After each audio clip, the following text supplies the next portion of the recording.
ও নবী, যেই বেঈমানরা বলে আপনার রব আপনাকে ভুলে গেছে, না না, আপনার রব আপনাকে পরিত্যাগ করে নাই, আপনাকে ভুলেও না, ওই বেঈমানরা আপনার উপর মিথ্যা তহমত দিয়েছে।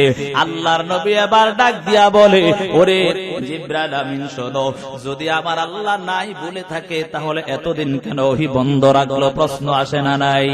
জিবরাইল আমিনকে আমার নবী ডাক দিয়া বলে, ও জিবরাইল আমিন শুনো, তুমি যেহেতু তুমিও পর্যন্ত আমার কাছে 14 দিন পর্যন্ত আসো নাই। এবার জিবরাইল আমিন বলে, ও পয়গম্বর, আমি তো এমন একটা ফেরেশতা, আমি হুকুমের গোলাম, আমার আল্লাহ যা আদেশ করবে তাই তো আমি মানতে বাধ্য।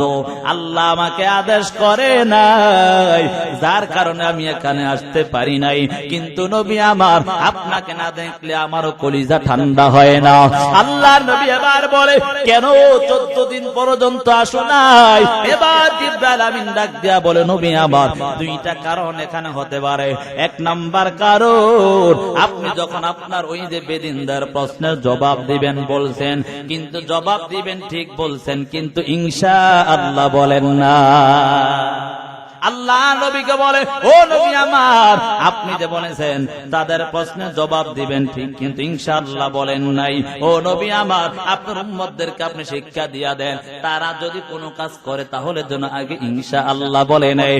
দ্বিতীয় আরেকটা কারণ, আপনার কাছে ওহী না আসার আরেকটা কারণ হলো, আল্লাহ কোরআনের মধ্যে বলেন 28 নম্বর পারায় সূরা হাশরের মধ্যে আল্লাহ বলেন, লাউ আনজালনা হাযাল কুরআন আলা জাবালিল লারাআইতা খাশিআম মুতাসাদ্দিআম মিন খাশিয়াতিল্লাহ ওয়া তিলকাল আমসালু নাদরিবুহা লিন-নাসি লাআল্লাহুম ইয়াতাফাক্কারুন। এটার মূল বিষয়টা আমি আপনাদেরকে বুঝাইতে চাই। আল্লাহ তাআলা কোরআন নাজিল করিয়া আল্লাহ পাহাড়ের উপর দিতে চাইলেন, পাহাড়টা গ্রহণ করেন নাই। কেন? এই কোরআনের ভার পাহাড় সহ্য করতে পারবেন না। আমার আল্লাহ তাআলা জিবরাইল আমিনকে পাঠাইয়া আমার নবীকে জানায়া দেয়, ও নবী, আপনার কাছে 14 দিন পর্যন্ত আসার দ্বিতীয় আরেকটা কারণ হলো, এই কোরআনটা অনেক দামি। কারণ এই কোরআনটা যখন আপনার উপর ওহী আকারে নাজিল হয় তখন আপনার বড় কষ্ট হয়ে যায়। যদি লাগাতার ওহী আসতে থাকে আপনি অসুস্থ হয়ে যাবেন।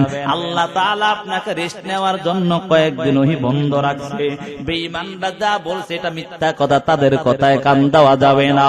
তারপর আয়াত আল্লাহ বলেন, ওয়ালাল আখিরাতু খায়রুল লাকা মিনাল উলা।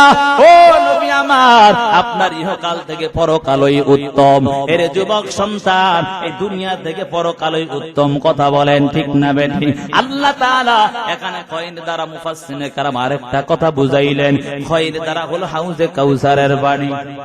এর পানি হাউজে কাউসারের পানি মনে হয় আমন এলাকার নদীর পানি, পদ্মা নদীর পানি, মেঘনা নদীর পানি, যমুনা ডাকাতিয়া, শীতলক্ষ্যা নদী, জমজমের পানি, আপনাদের এলাকার টিউবওয়েলের পানি। হাউজে কাউসারের পানি কি জানো? কেউ যদি একবার পান করে আর হাসরের ময়দান অর্থাৎ কিয়ামত সংঘটিত হওয়ার আগ পর্যন্ত তার পিপাসা লাগবে না। এর যুবক সন্তান, আল্লাহর নবী যখন এমন ভাবে হাউজে কাউসারের বয়ান করে, সাহাবায়ে কেরাম প্রশ্ন করলেন, ও নবী আমার, আপনার হাত হলো দুইটা, আপনি এত লক্ষ কোটি কোটি উম্মতদেরকে কেমন ভাবে পান করাবেন হাউজে কাউসারের পানি?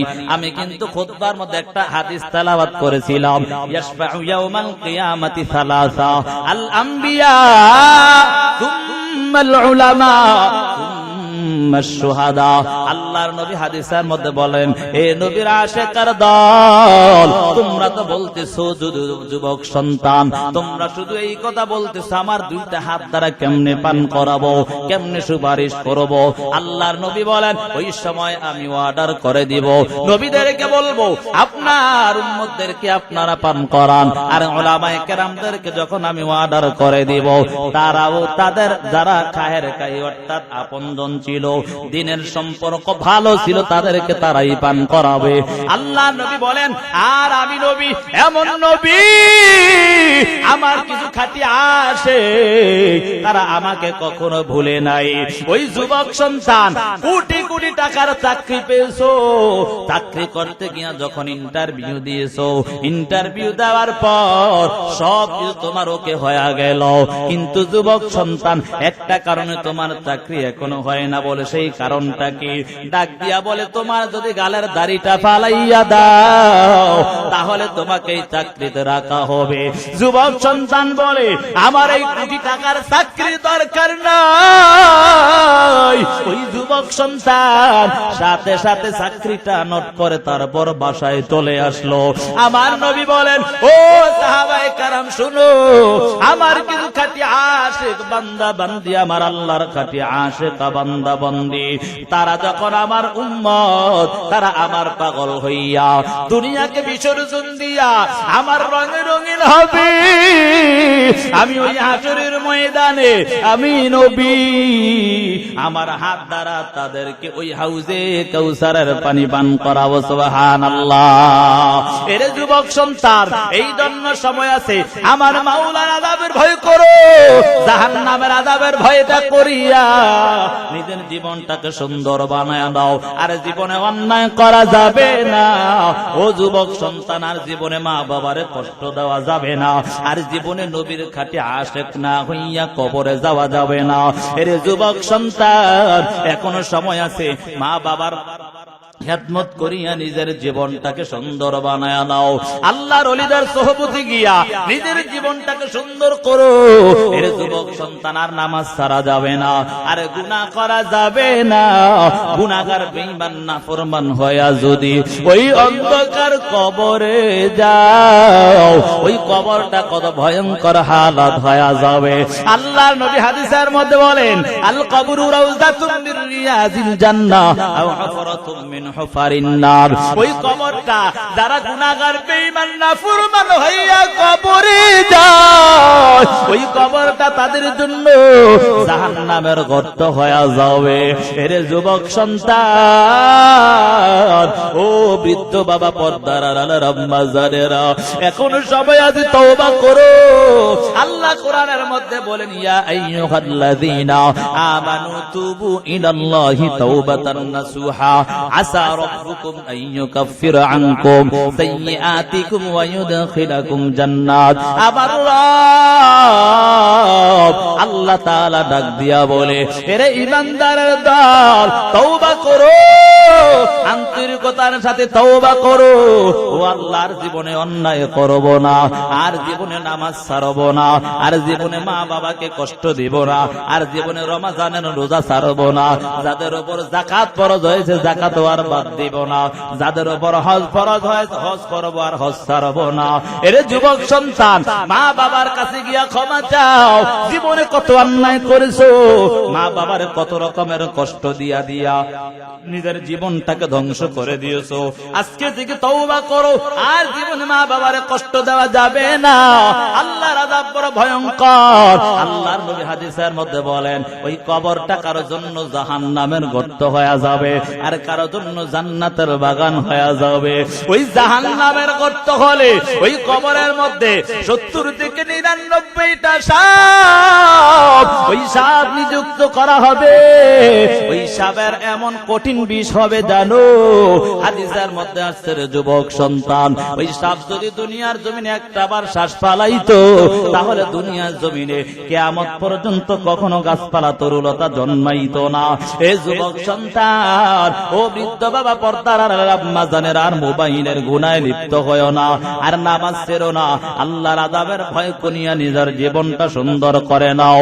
খাঁটি যদি নিয়ত হয়, দুটো হাত উঠায় আমার আল্লাহকে দেখায়া দাও। ও আল্লাহ কবুল করে নাও, জাহান্নামের আযাব থেকে আপনি হেফাজত করেন আল্লাহ। প্রত্যেকটা কলিজার টুকরা যুবকদেরকে আপনি হেফাজত করো। তওবার উপর মজবুত হয়ে চলার তৌফিক দান করেন আল্লাহ। মাহফিলকে কবুল ও মঞ্জুর করেন আল্লাহ। এই এলাকাবাসী আপনি সকলকে কবুল ও মঞ্জুর করেন আল্লাহ। দূর হো মজবুর হো এ সৈয়দ আলম मैं दूर हूँ मजबूर हो ऐ सैयद आलम, दीदार दिखाते नहीं आवाज सुना दो, दीदार दिखाते नहीं आवाज सुना दो। मैं सूरत यूसुफ को नहीं चाहने वाला, मैं सूरत यूसुफ को नहीं चाहने वाला, मैं कैस के मानंद नहीं आशिक लैला, मैं कैस के मानंद नहीं आशिक लैला, मैं आशिक मौला हूँ मेरा इश्क दीवाना, मैं आशिक मौला हूँ मेरा इश्क दीवाना, ये जुमला जहाँ जिसके तजल्ली से उजाला, ये जुमला जहाँ जिसके तजल्ली से उजाला। ए दुनिया मिछे बोले भाई শুধু আশার খেলাঘর, চোখ বুঝিলে দেখিবি রে মন, কে আপনার কে বাপর, কোথা থেকে আগমন, কোথা যেতে হবে রে,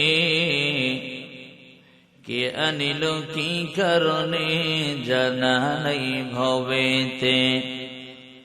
দীপ্ত কণ্ঠে হাফেজ কহে উলতাজা কি রে কখন, একরাতর কি দুনতর হায়, ভুল বুঝিস নে তোর জীবন। নদী পথে নৌকা চালাও কের মাঝি ভাই, বেলা ডুবার আগে আমিও পার উঠতে চাই, ডুবে গেলে বেলারে আর উঠে না, ভেঙে গেলে মেলারে আর জমে না,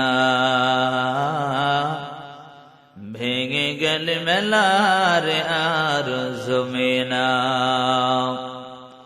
আলহামদুলিল্লাহ, ফুলহার জান্নাতুল উলুম মাদ্রাসা খানার উদ্যোগে বার্ষিক 24তম বার্ষিক ওয়াজদার মাহফিলের শ্রদ্ধাভাজন সম্মানিত সভাপতি মুজাহিদে মিল্লাত মহিউস সুন্নাহ আল্লামা আব্দুল হামিদ দামাত বারাকাতুহুম পীর সাহেব হুজুর মধুপুর। আমি শুরুতে হযরতের জন্য দোয়া করছি, সকলে আবার দোয়া করেন আল্লাহ তাআলা যেন হযরতের সুস্থতার সাথে দীর্ঘনেক হায়াত দান করে, সকলে বলে আমিন। আল্লাহ তাআলা এই জিন্দা ওলিদেরকে আমাদের মাঝে রেখে যেন আল্লাহ তাআলা আমাদেরকে তাদের থেকে সোহবত নেওয়ার তৌফিক দান করে, সকলে বলে আমিন। এই মহতি মাহফিলে উপবিষ্ট আল্লাহ প্রিয় দিন প্রিয় ইসলাম প্রিয় দিনদার মুসলমান ভাইয়েরা, পর্দার আড়ালে অবস্থানরত শ্রদ্ধা সম্মানিতা মা ও বোনেরা, সৃষ্টির মহান স্রষ্টা দয়াময় রব্বে করিমের দরবারে অসংখ্য অগণিত শুকর যে রব্বুল আলামিন বড় ভালোবেসে মোহাব্বত করে দয়া করে এই বেহেশতের বাগানে আসার বসার তৌফিক দিয়েছেন। মুসলমান হিসাবে ইমানের আওয়াজকে উঁচু করে বলিষ্ঠ কণ্ঠে সেই রবের দেয়া নেয়ামতের শুকর আদায় একবার পড়ি আলহামদুলিল্লাহ। আমি বলছিলাম কিন্তু মধুপুর ফুলহারের মানুষ ইসলাম প্রিয় মানুষ, কথা বলেন ঠিক নেই? তা বোঝা যাবে আপনাদের আচার আচরণে। আওয়াজে তো কম কেন বাবা? এখন যদি দেখা যায় 10 টাকার আর 20 টাকার চায়ের বিস্কুট খাওয়ানো যায় তো নির্বাচনের সময় অমুক ভাই তমুক ভাই, বুঝেন নাই? এবার যদি বাবাও নির্বাচনে দাঁড়ায় তো জোশের ঠেলায় বলে অমুক ভাই তমুক ভাই, কথা বলেন আছে না এমন? এই জবান দিয়েছে কে? জোরে বলেন কে? আল্লাহর নাম নিতে কষ্ট হয়? আমি আমার বাবার নাম নিতে বলি না, কার নাম নিতে বলছি? জোরে বলেন কার? দেখেন তো কে কথা বলে না, কার সাথে আল্লাহর সাথে দুশমনী আছে দেখেন। জবান দিয়েছে কে? দেখেন কে কথা বলে না, জবান দিয়েছে কে? আল্লাহর দেওয়া জবান দ্বারা আল্লাহর গুণগান গাইতে কষ্ট হয় জোরে বলেন কষ্ট হয়? আল্লাহ বুঝার তৌফিক দেন, সকলে বলে আমিন। আমরা জোরে সোরে একবার রবের শুকর আদায় করি, আলহামদুলিল্লাহ। সর্বোপরি দুরূদ ও সালাম বিশ্ব মানবতার মুক্তির দিশারি সাইয়্যিদুল মুরসালিন জনাব মুহাম্মদুর রাসূলুল্লাহ সাল্লাল্লাহু আলাইহি ওয়া আলিহি ওয়াসাল্লামের উপর। আমি কোনো কথায় না গিয়ে সরাসরি আলোচনার মধ্যে আমরা চলে যাব ইনশাআল্লাহ। আমি যে সূরাটা তেলাওয়াত করেছি এটা সকলের একটি প্রসিদ্ধ সূরা, সূরাতুদ দুহা। কথা বলেন ঠিক নেই? মোটামুটি প্রায় সকলেই পারে। আর আমার একটা আদত, অভ্যাস, তবিয়ত হলো আমি প্রসিদ্ধ এবং পরিচিত সূরা কিছু নিয়ে আলোচনা করি। কোরআন শরীফ অর্থ বুঝে পড়লেও সওয়াব, না বুঝে পড়লেও সওয়াব। কথা বলেন ঠিক নেই? আবার কিছু বন্ডের দল আছে দেখবেন বলে না বুঝে পড়লে সওয়াব নাই, বুঝেন না? আছে না? হ্যাঁ, তবে নুরুন আলা নূর যদি বুঝিয়া পড়ে সওয়াব আরো বেশি। কথা বলেন ঠিক না বেদি? তো আমি এই সূরাটা তেলাওয়াত করার মূল উদ্দেশ্য, মাকসাদ একটাই, যাতে করে এটার তরজমা যদি বুঝতে পারি আমরা, তাহলে নামাজের মধ্যে কিংবা তেলাওয়াত করতে আরেকটু মজা পাবো। কথা বলেন ঠিক না বেটি? আপনাদের এলাকায় পবিত্র কোরআনের সর্বমোট পারা কয়টি? 30 পারা। বুঝেননি আমার কথা আপনারা? ঢাকা শহরে আবার অন্য কোন পারা আবার বেশি আছে, কম আছে? কোরআন একটাই। কথা বলেন ঠিক না বেটি? কোরআনের মধ্যে পারা সর্বমোট কয়টা? 30টা, ঠিক না? সূরা হলো 114 খানা, আয়াত হলো মতান্তরে 6666 আয়াত। মতান্তরে কম বেশি হতে পারে। এই সূরাটা 30 নাম্বার পারায় অবস্থিত। কয় নাম্বার পারায়? 30 নাম্বার পারায়। এখানে আসছি কেল কানসুক করার জন্য না, কিছু ইবরত শিক্ষা অর্জন করার জন্য। কথা বলেন ঠিক না বেটি? মুযাকারা করব, আমিও শিখবো, আপনারাও শিখবেন। পারবেন তো ইনশাআল্লাহ? এই সূরাটা 30 নাম্বার পারায় অবস্থিত। 114 খানা সূরার মধ্যে 93 নাম্বার সূরা হলো সূরাতুদ দুহা। এই সূরার মধ্যে আয়াত হলো 11টি, রুকু হলো 1টি। এই সূরাটা মক্কায় নাযিল হয়েছে, অর্থাৎ হিজরতের আগে। এর জন্য সূরাতুদ দুহা মাক্কিয়া। এই সূরার মধ্যে কয়েকটা অক্ষর মিলে এক একটা শব্দ হয়, 2, 3, 4টা অক্ষর মিলে এক একটা ওয়ার্ড, শব্দ, বাক্য হয়। এমন বাক্য বা শব্দ হলো 40টা। কয়টা? 40টা। সর্বমোট অক্ষর হলো 102টা। কয়টা? আমরা কি জানলাম? সর্বমোট পারা কোরআনে 30টা, তার মধ্যে এই সূরাটা 30 নাম্বার পারায় অবস্থিত। 114 খানা সূরার মধ্যে 93 নাম্বার সূরা হলো সূরাতুদ দুহা মাক্কিয়া। এটা মক্কায় নাযিল হয়েছে হিজরতের আগে। এবং এই সূরার মধ্যে আয়াত হলো 11টা, রুকু হলো 1টা। এই সূরার মধ্যে শব্দ হলো 40টা, অক্ষর হলো 102টা। এই সূরার আমল কি সেটাও তো জানা দরকার। কথা বলেন ঠিক না? এই সূরার আমল হলো, কেউ যদি ইস্তেগফার, দুরূদ শরীফ 11 বার আদায় করে, বিসমিল্লাহর সহিত সূরাতুদ দুহা 7 বার তেলাওয়াত করে, ইন্না লিল্লাহি ওয়া ইন্না ইলাইহি রাজিউন 41 বার পড়ার পরে আবার ইস্তেগফার, দুরূদ শরীফ 11 বার পরে, অবশ্যই মুফাসসিরিনে কেরাম লেখেন সে তার হারানো বস্তু পেয়ে যাবে। সুবহানাল্লাহ। বুঝেন নাই কথা? কেউ যদি কিছু হারিয়ে ফেলে, বাবার দরবারে দৌড়ায়, বুঝেন নাই? বাবাই খুঁজে বাইর করে দিবে। বাবাই ভবিষ্যৎবাণী জানে, হাসেনি এমন? হ্যাঁ, আমি মাঝে মাঝে বলি তো, যে বাবাই ভবিষ্যৎবাণী জানে, এই বাবার কাছে গিয়ে আগে 2টা থাপ্পড় দিবেন। বুঝেন নাই কথা? রাগ করছে? বুঝলেন? আমি বুঝার জন্য বলছি, যে বাবাই দেখবেন ভবিষ্যৎবাণী জানে, তার কাছে গিয়ে আগে 2টা থাপ্পড় দিয়ে দিবেন। রাগান্বিত হয়ে যাবে তার মুরিদ ভক্তরা, বাবার সটকানা দিয়েছে, থাপ্পড় দিয়েছে। তখন বলবেন, বাবা আপনি তো ভবিষ্যৎবাণী জানেন, আমি যে থাপ্পড় দিব এটা কেন জানলেন না? বুঝেন নাই কথা? তো এখন আপনারটা আপনি পেয়ে গেছেন, কোন সমস্যা আছে? এজন্য কোন কিছু হারিয়ে গেলে বাবার দরবারে না, যে আল্লাহ এবং আল্লাহ রাসূল যে শিক্ষা দিয়েছে সেই শিক্ষা অনুযায়ী কাজ করলে আমরা অবশ্যই সেই মাকসাদ হাসিল করতে পারবো ইনশাআল্লাহ। ইন্না লিল্লাহি 41 বার পড়ি না, আমরা হারায় গেলে, অনেক কিছু হারায় গেলে পাই না কেন জানেন? আমার খাসলতের কারণে, আমার অভ্যাসের কারণে। ইন্না লিল্লাহি মুখ দ্বারা পড়ি, অন্তরে পামুনি এই চিন্তা। বুঝেন নাই কথা? ইন্না লিল্লাহি তাসবিহ জপতে জপতে এর জীবন শেষ, কিন্তু এর অন্তরে কি? আরে পামুনি। হ্যাঁ, ইন্না লিল্লাহি পরে বাবার দরবারে দৌড়াইতেছে। 24 বার ইন্না লিল্লাহি, 41 বার না, 41,000 কোটি বার পড়লেও পাবে না। বুঝেন নাই কথা? আপনারা কি রাগ করেন আমার কথা? আমি কিন্তু আপনাকে আগে বলছি ভালোবাসি বিধায় একটু বইলা ফেলবো, রাগ করেন না। হ্যাঁ, আল্লাহ বুঝার তাওফিক দেন সকলে বলে আমি। তো যে কথা বলতেছিলাম, ইখলাস ইয়াকিন থাকতে হবে। কথা বলেন ঠিক না বেঠিক? বিশ্বাস থাকতে হবে। আমি মিথ্যা হতে পারি, আমার কথা মিথ্যা হতে পারে, আল্লাহর কোরআন নবীর হাদিস কখনো মিথ্যা হতে পারে না। কথা বলেন ঠিক না বেঠিক? আল্লাহর কোরআন কখনো মিথ্যা হতে পারে না। আমার আদত, আমার অভ্যাস খারাপ হতে পারে, আল্লাহ এবং আল্লাহর রাসূলের কথা কখনো মিথ্যা হতে পারে না। কথা বলেন ঠিক? তাহলে কি বুঝলাম? এই সূরার আমলও বুঝলাম, সূরাটা কোথায় নাযিল হলো সেটাও জানলাম, আয়াত কয়টা, রুকু কয়টা, অক্ষর কয়টা, শব্দ কয়টা সেটাও জানলাম, কোন পাড়ায় অবস্থিত সেটাও জানলাম, আমলও জানলাম। এই সূরার সাথে আগের সূরার সাথে সম্পর্কটা কি সেটাও তো জানা দরকার। আগের সূরা হলো সূরাতুল লাইল আর পরের সূরা হলো সূরাতুদ দুহা। আগের সূরার মধ্যে, সূরাতুল লাইলের মধ্যে আল্লাহ তাআলা আবু বকরের আলোচনা করছেন, কিছু অংশের মধ্যে আবু বকরের আলোচনা করছেন, আর সূরাতুদ দুহার মধ্যে স্বয়ং নবীর ব্যাপারে আলোচনা আসছে। সুবহানাল্লাহ। আবু বকর আর নবীর সাথে সম্পর্কটা কি আমরা তো সবাই জানি, ঠিক না? এক তো শ্বশুর, এটা তো পরে বিষয়।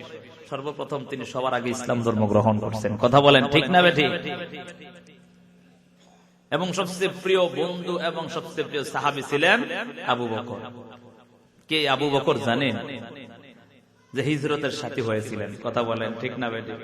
শুধু তাই নয়, আবু বকর কে বলে কিতাবের মধ্যে লেখা হয়, তার ইতিহাস যদি দেখেন আপনারা, আবু বকরের ইতিহাস দেখতে গেলে আমরা পাই যে ইসলামের সূচনা লগ্নে ওই সময় আল্লাহর নবী কালেমার দাওয়াত দিতেন গোপনে, ঠিক না? ওই সময় মুসলমানের সংখ্যা ছিল একবারে কম, সংখ্যালঘু মুসলমান একবারে কম ছিল, যার দ্বারা নবীজি প্রথম থেকে আস্তে আস্তে মানে অর্থাৎ গোপনে গোপনে কালেমার দাওয়াত দিতেন। তো নবীজি যখন কালেমার দাওয়াত দিতেন, আবু বকর নবীজির সাথে সাথে থাকতেন। এখন কখন জানি আমার বেঈমানরা নবীর উপর আক্রমণ করে। কে সেই আবু বকর জানো রে বাবা? মায়ার নবী একদিন কালেমার দাওয়াত দেয়, আবু বকর পিছনে দাঁড়ায় দাঁড়ায় মায়ার নবীর কালেমার দাওয়াত শুনতে পায়।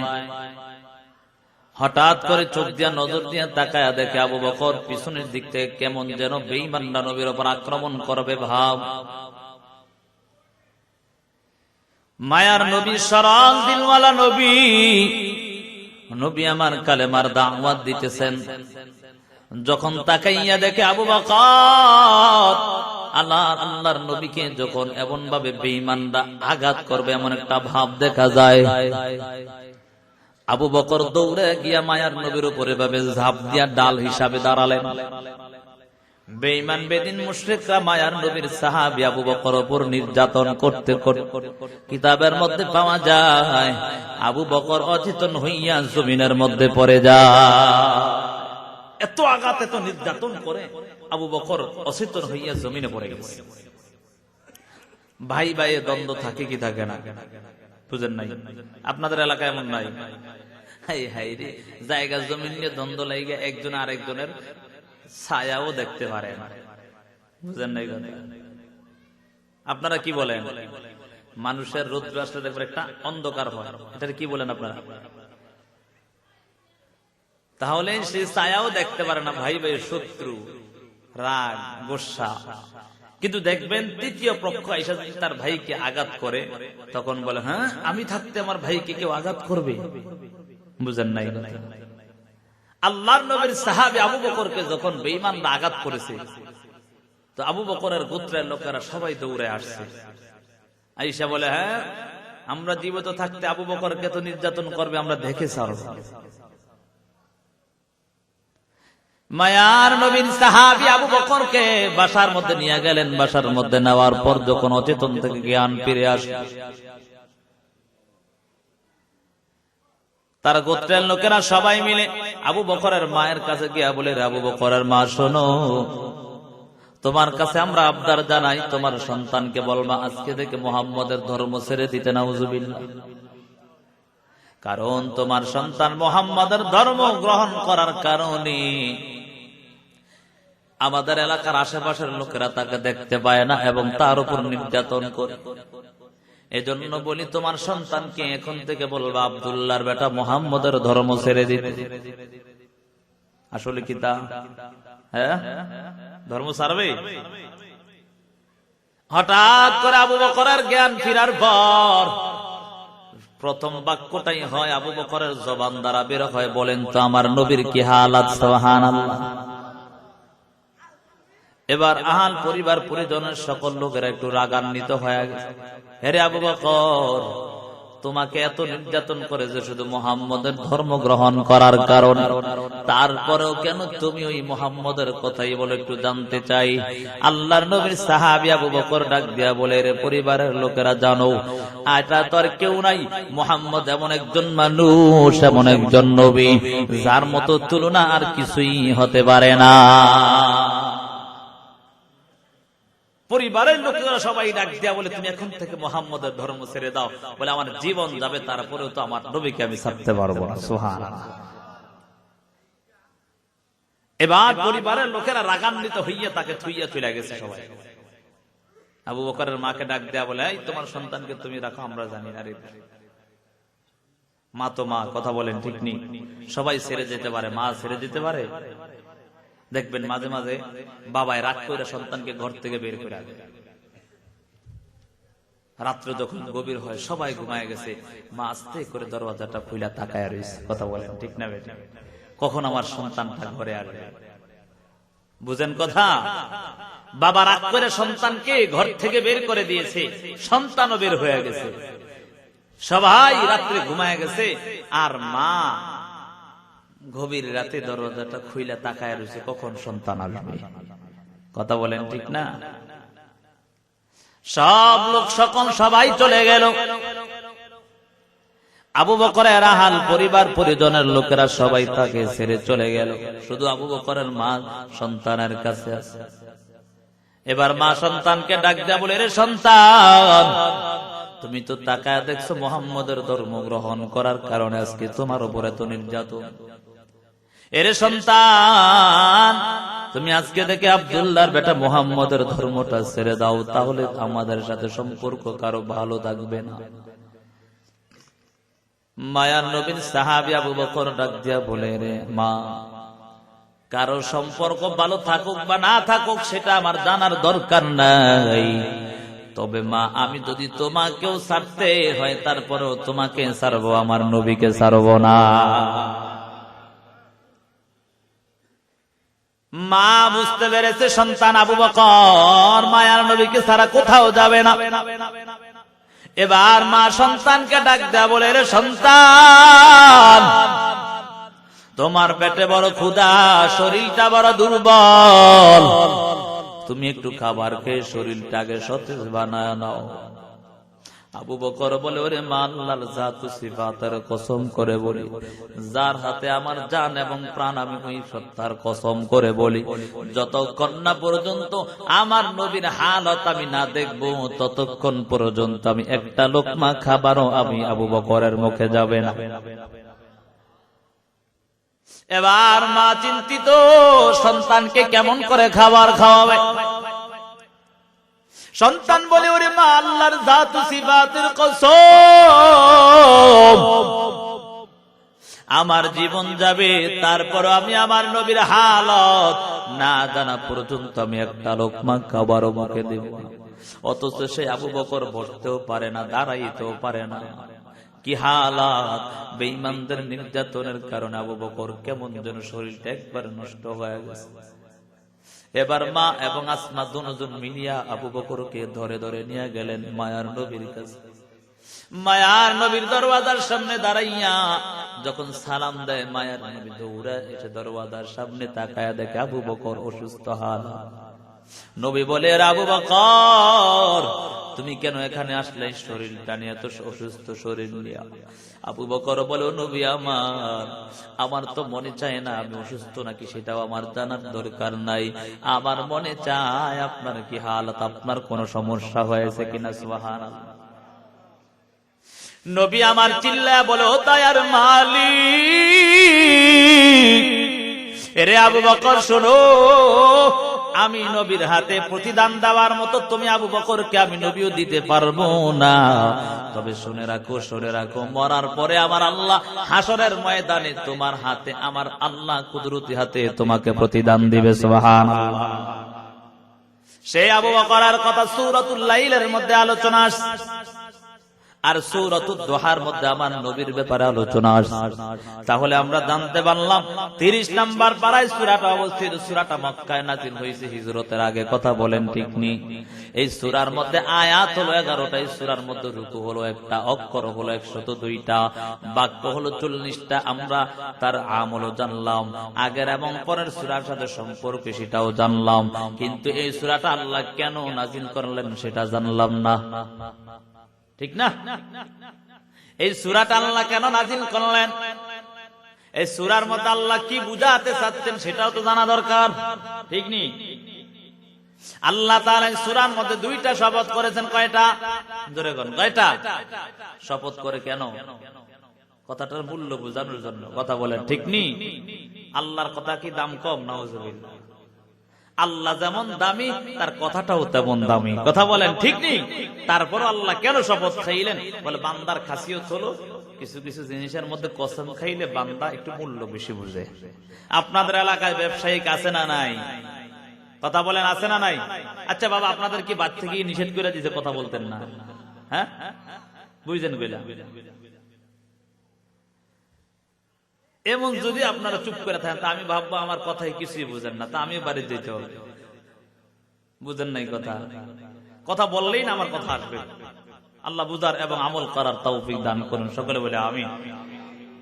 যে কথা বলতেছিলাম, আপনাদের এলাকার ব্যবসায়ী আছে না নাই?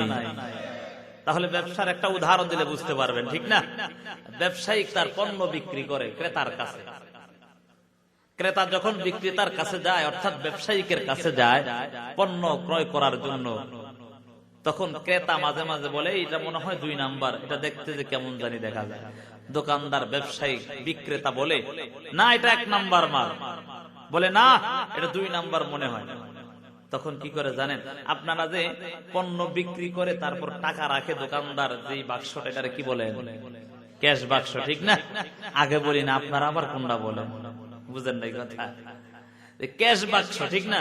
তো দেখবেন কিছু কিছু দোকানদার বলে এই ক্যাশ বাক্সের মধ্যে ধরে শপথ খেলাম এটা 1 নাম্বার মাল। বুঝেন নাই কথা? মানে সে তার এটা ব্যবসা, এটা অর্থাৎ এই পণ্যটা দামি বুঝানোর জন্য, যদিও সে 2 নাম্বার বিক্রি করে। এমন আছে না নাই?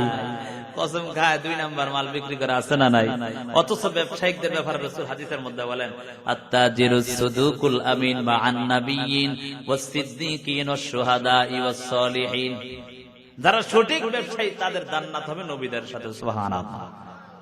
এমন ব্যবসায়িকরা যখন 10 টাকার মাল বলে আমি এই মালটা কিনছি 20 টাকা দিয়ে, আসেনি? হ্যাঁ, 10 টাকা যেটা আছে এটাও গেছে, আর যেটা তো এটা তো গেছে। কথা বলেন ঠিক নি? বাবা, আপনি 10 টাকা দিয়ে ক্রয় করে আপনি 50 টাকা বিক্রি করেন, কোনো বাধা নাই। তবে এইভাবে বলা যাবে না ভাই আমার এটা কিনাই 20 টাকা। বুঝেন না? বাবা আমি বিক্রি করতে পারবো, 10 টাকা দিয়ে কিনে আনছেন, ঠিক, বলার দরকার নাই। বাবা আমি 50 টাকা হলে বিক্রি করতে পারবার না, হয় না? সোজা কথা। কথা বলেন ঠিক নি? তবে বেশি জুলুম করা যাবে না। কথা বলেন ঠিক? জুলুম করছে না অনেক মানুষ, অনেক দল জুলুম করছে। কথা বলেন ঠিক নি?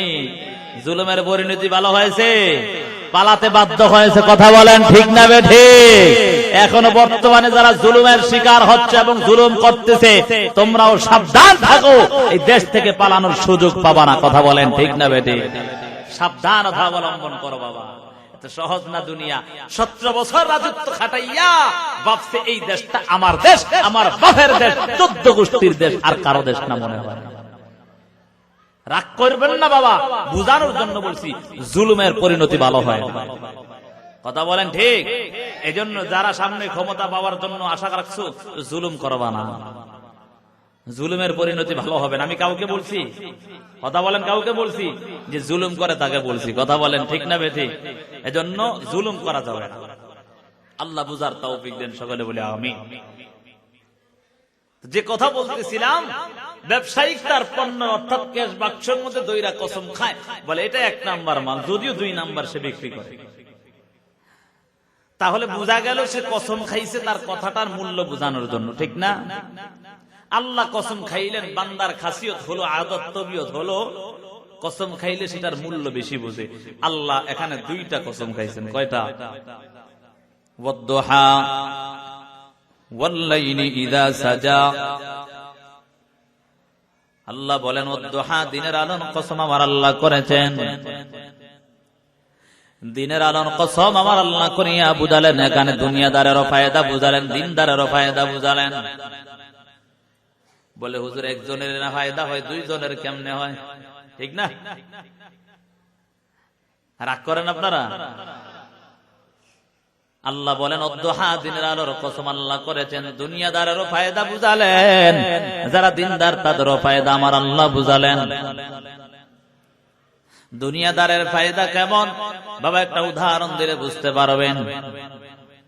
আপনি যদি যারা কৃষি কাজ করে বা মাঠে ময়দানে কাজ করে তাদের কাছে প্রশ্ন করলে জানতে পারবেন, সকালবেলা 1 ঘন্টায় 3 ঘন্টা, দুপুরের 3 ঘন্টার কাজ করা যায়। কথা বলেন ঠিক নেই? বুঝেন নাই? সকালে শরীরে একটু শক্তি থাকে বেশি, তো দেখা যায় সকালে 1 ঘন্টায় যে কাজ করে দুপুর বেলা বা বিকালে 3 ঘন্টায় কাজ করা যায় না। বুঝেন নাই? তো দুনিয়াদারের ফায়দা আছে না নাই? আর একটা উদাহরণ দিলে বুঝবেন। রাজমিস্ত্রি অর্থাৎ বিল্ডিং বানায়, আপনারা কি বলেন?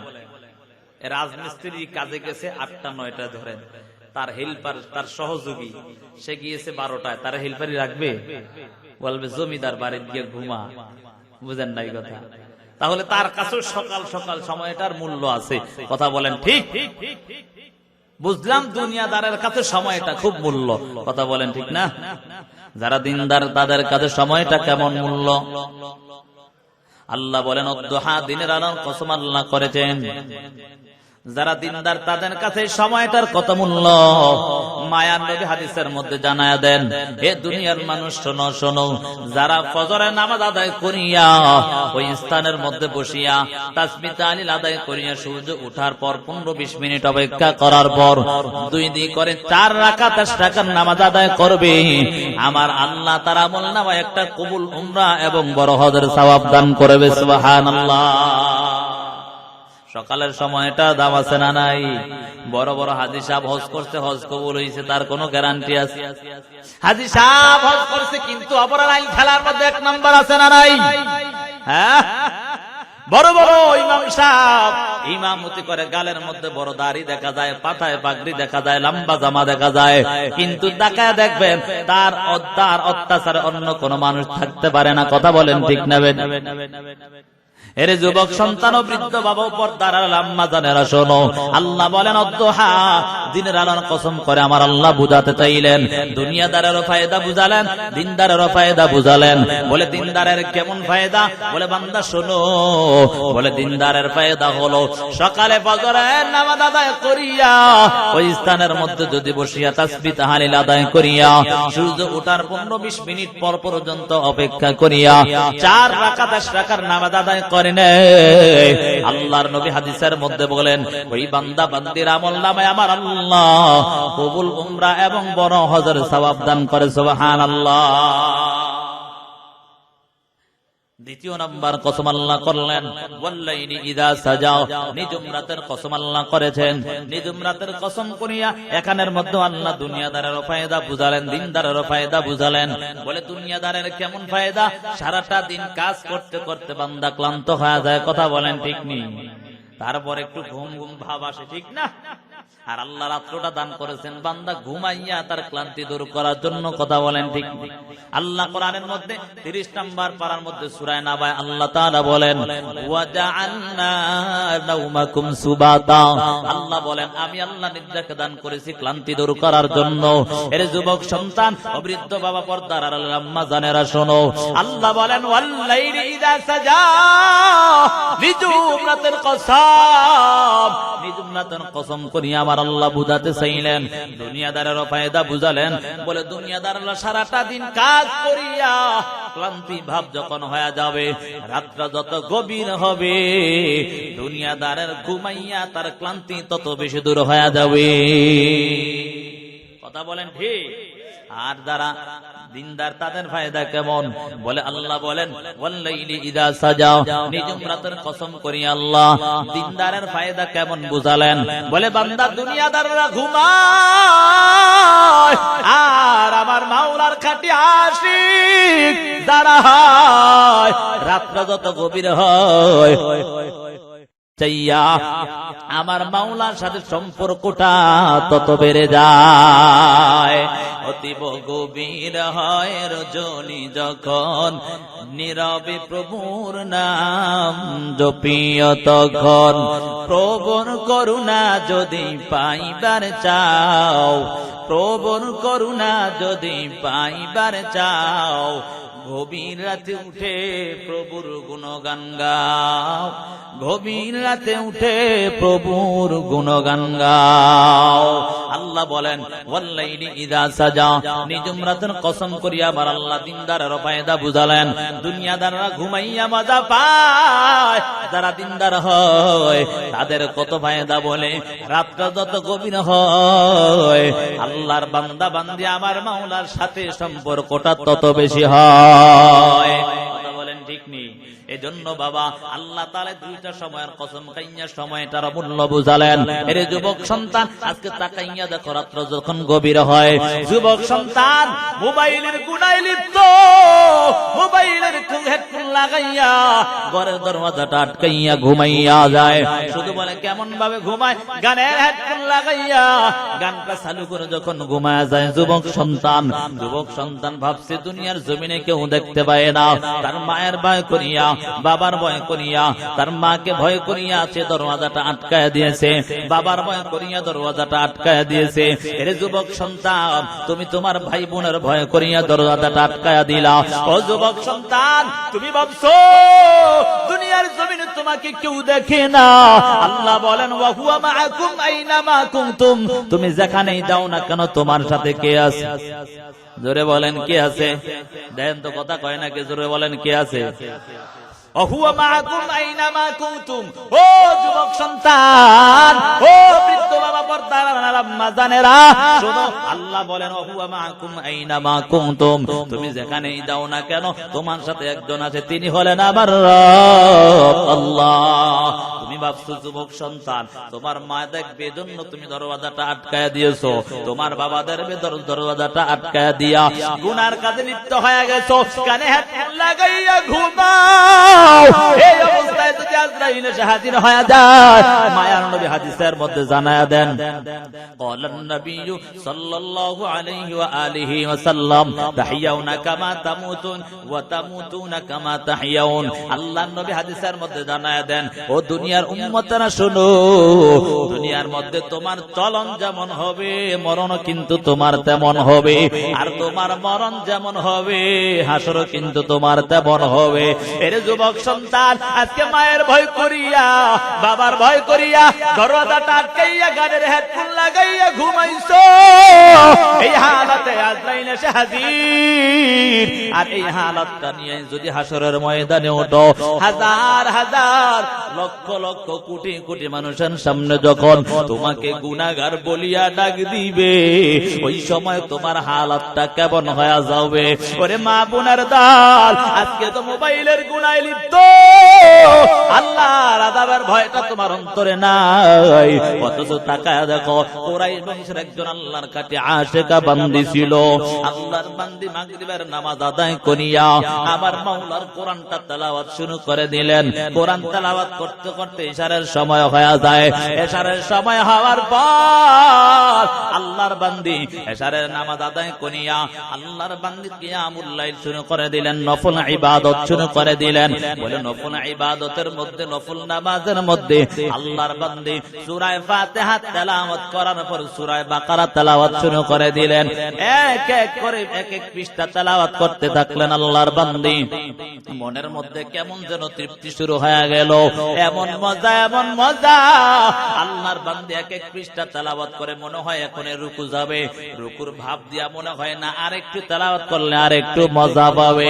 এক পর্যায়ে 1 2 3 করে এক পর্যায়ে গিয়া সূরা বাকারা শেষ করে ফেললেন। সুবহানাল্লাহ। সূরা বাকারা ছোট না বড়?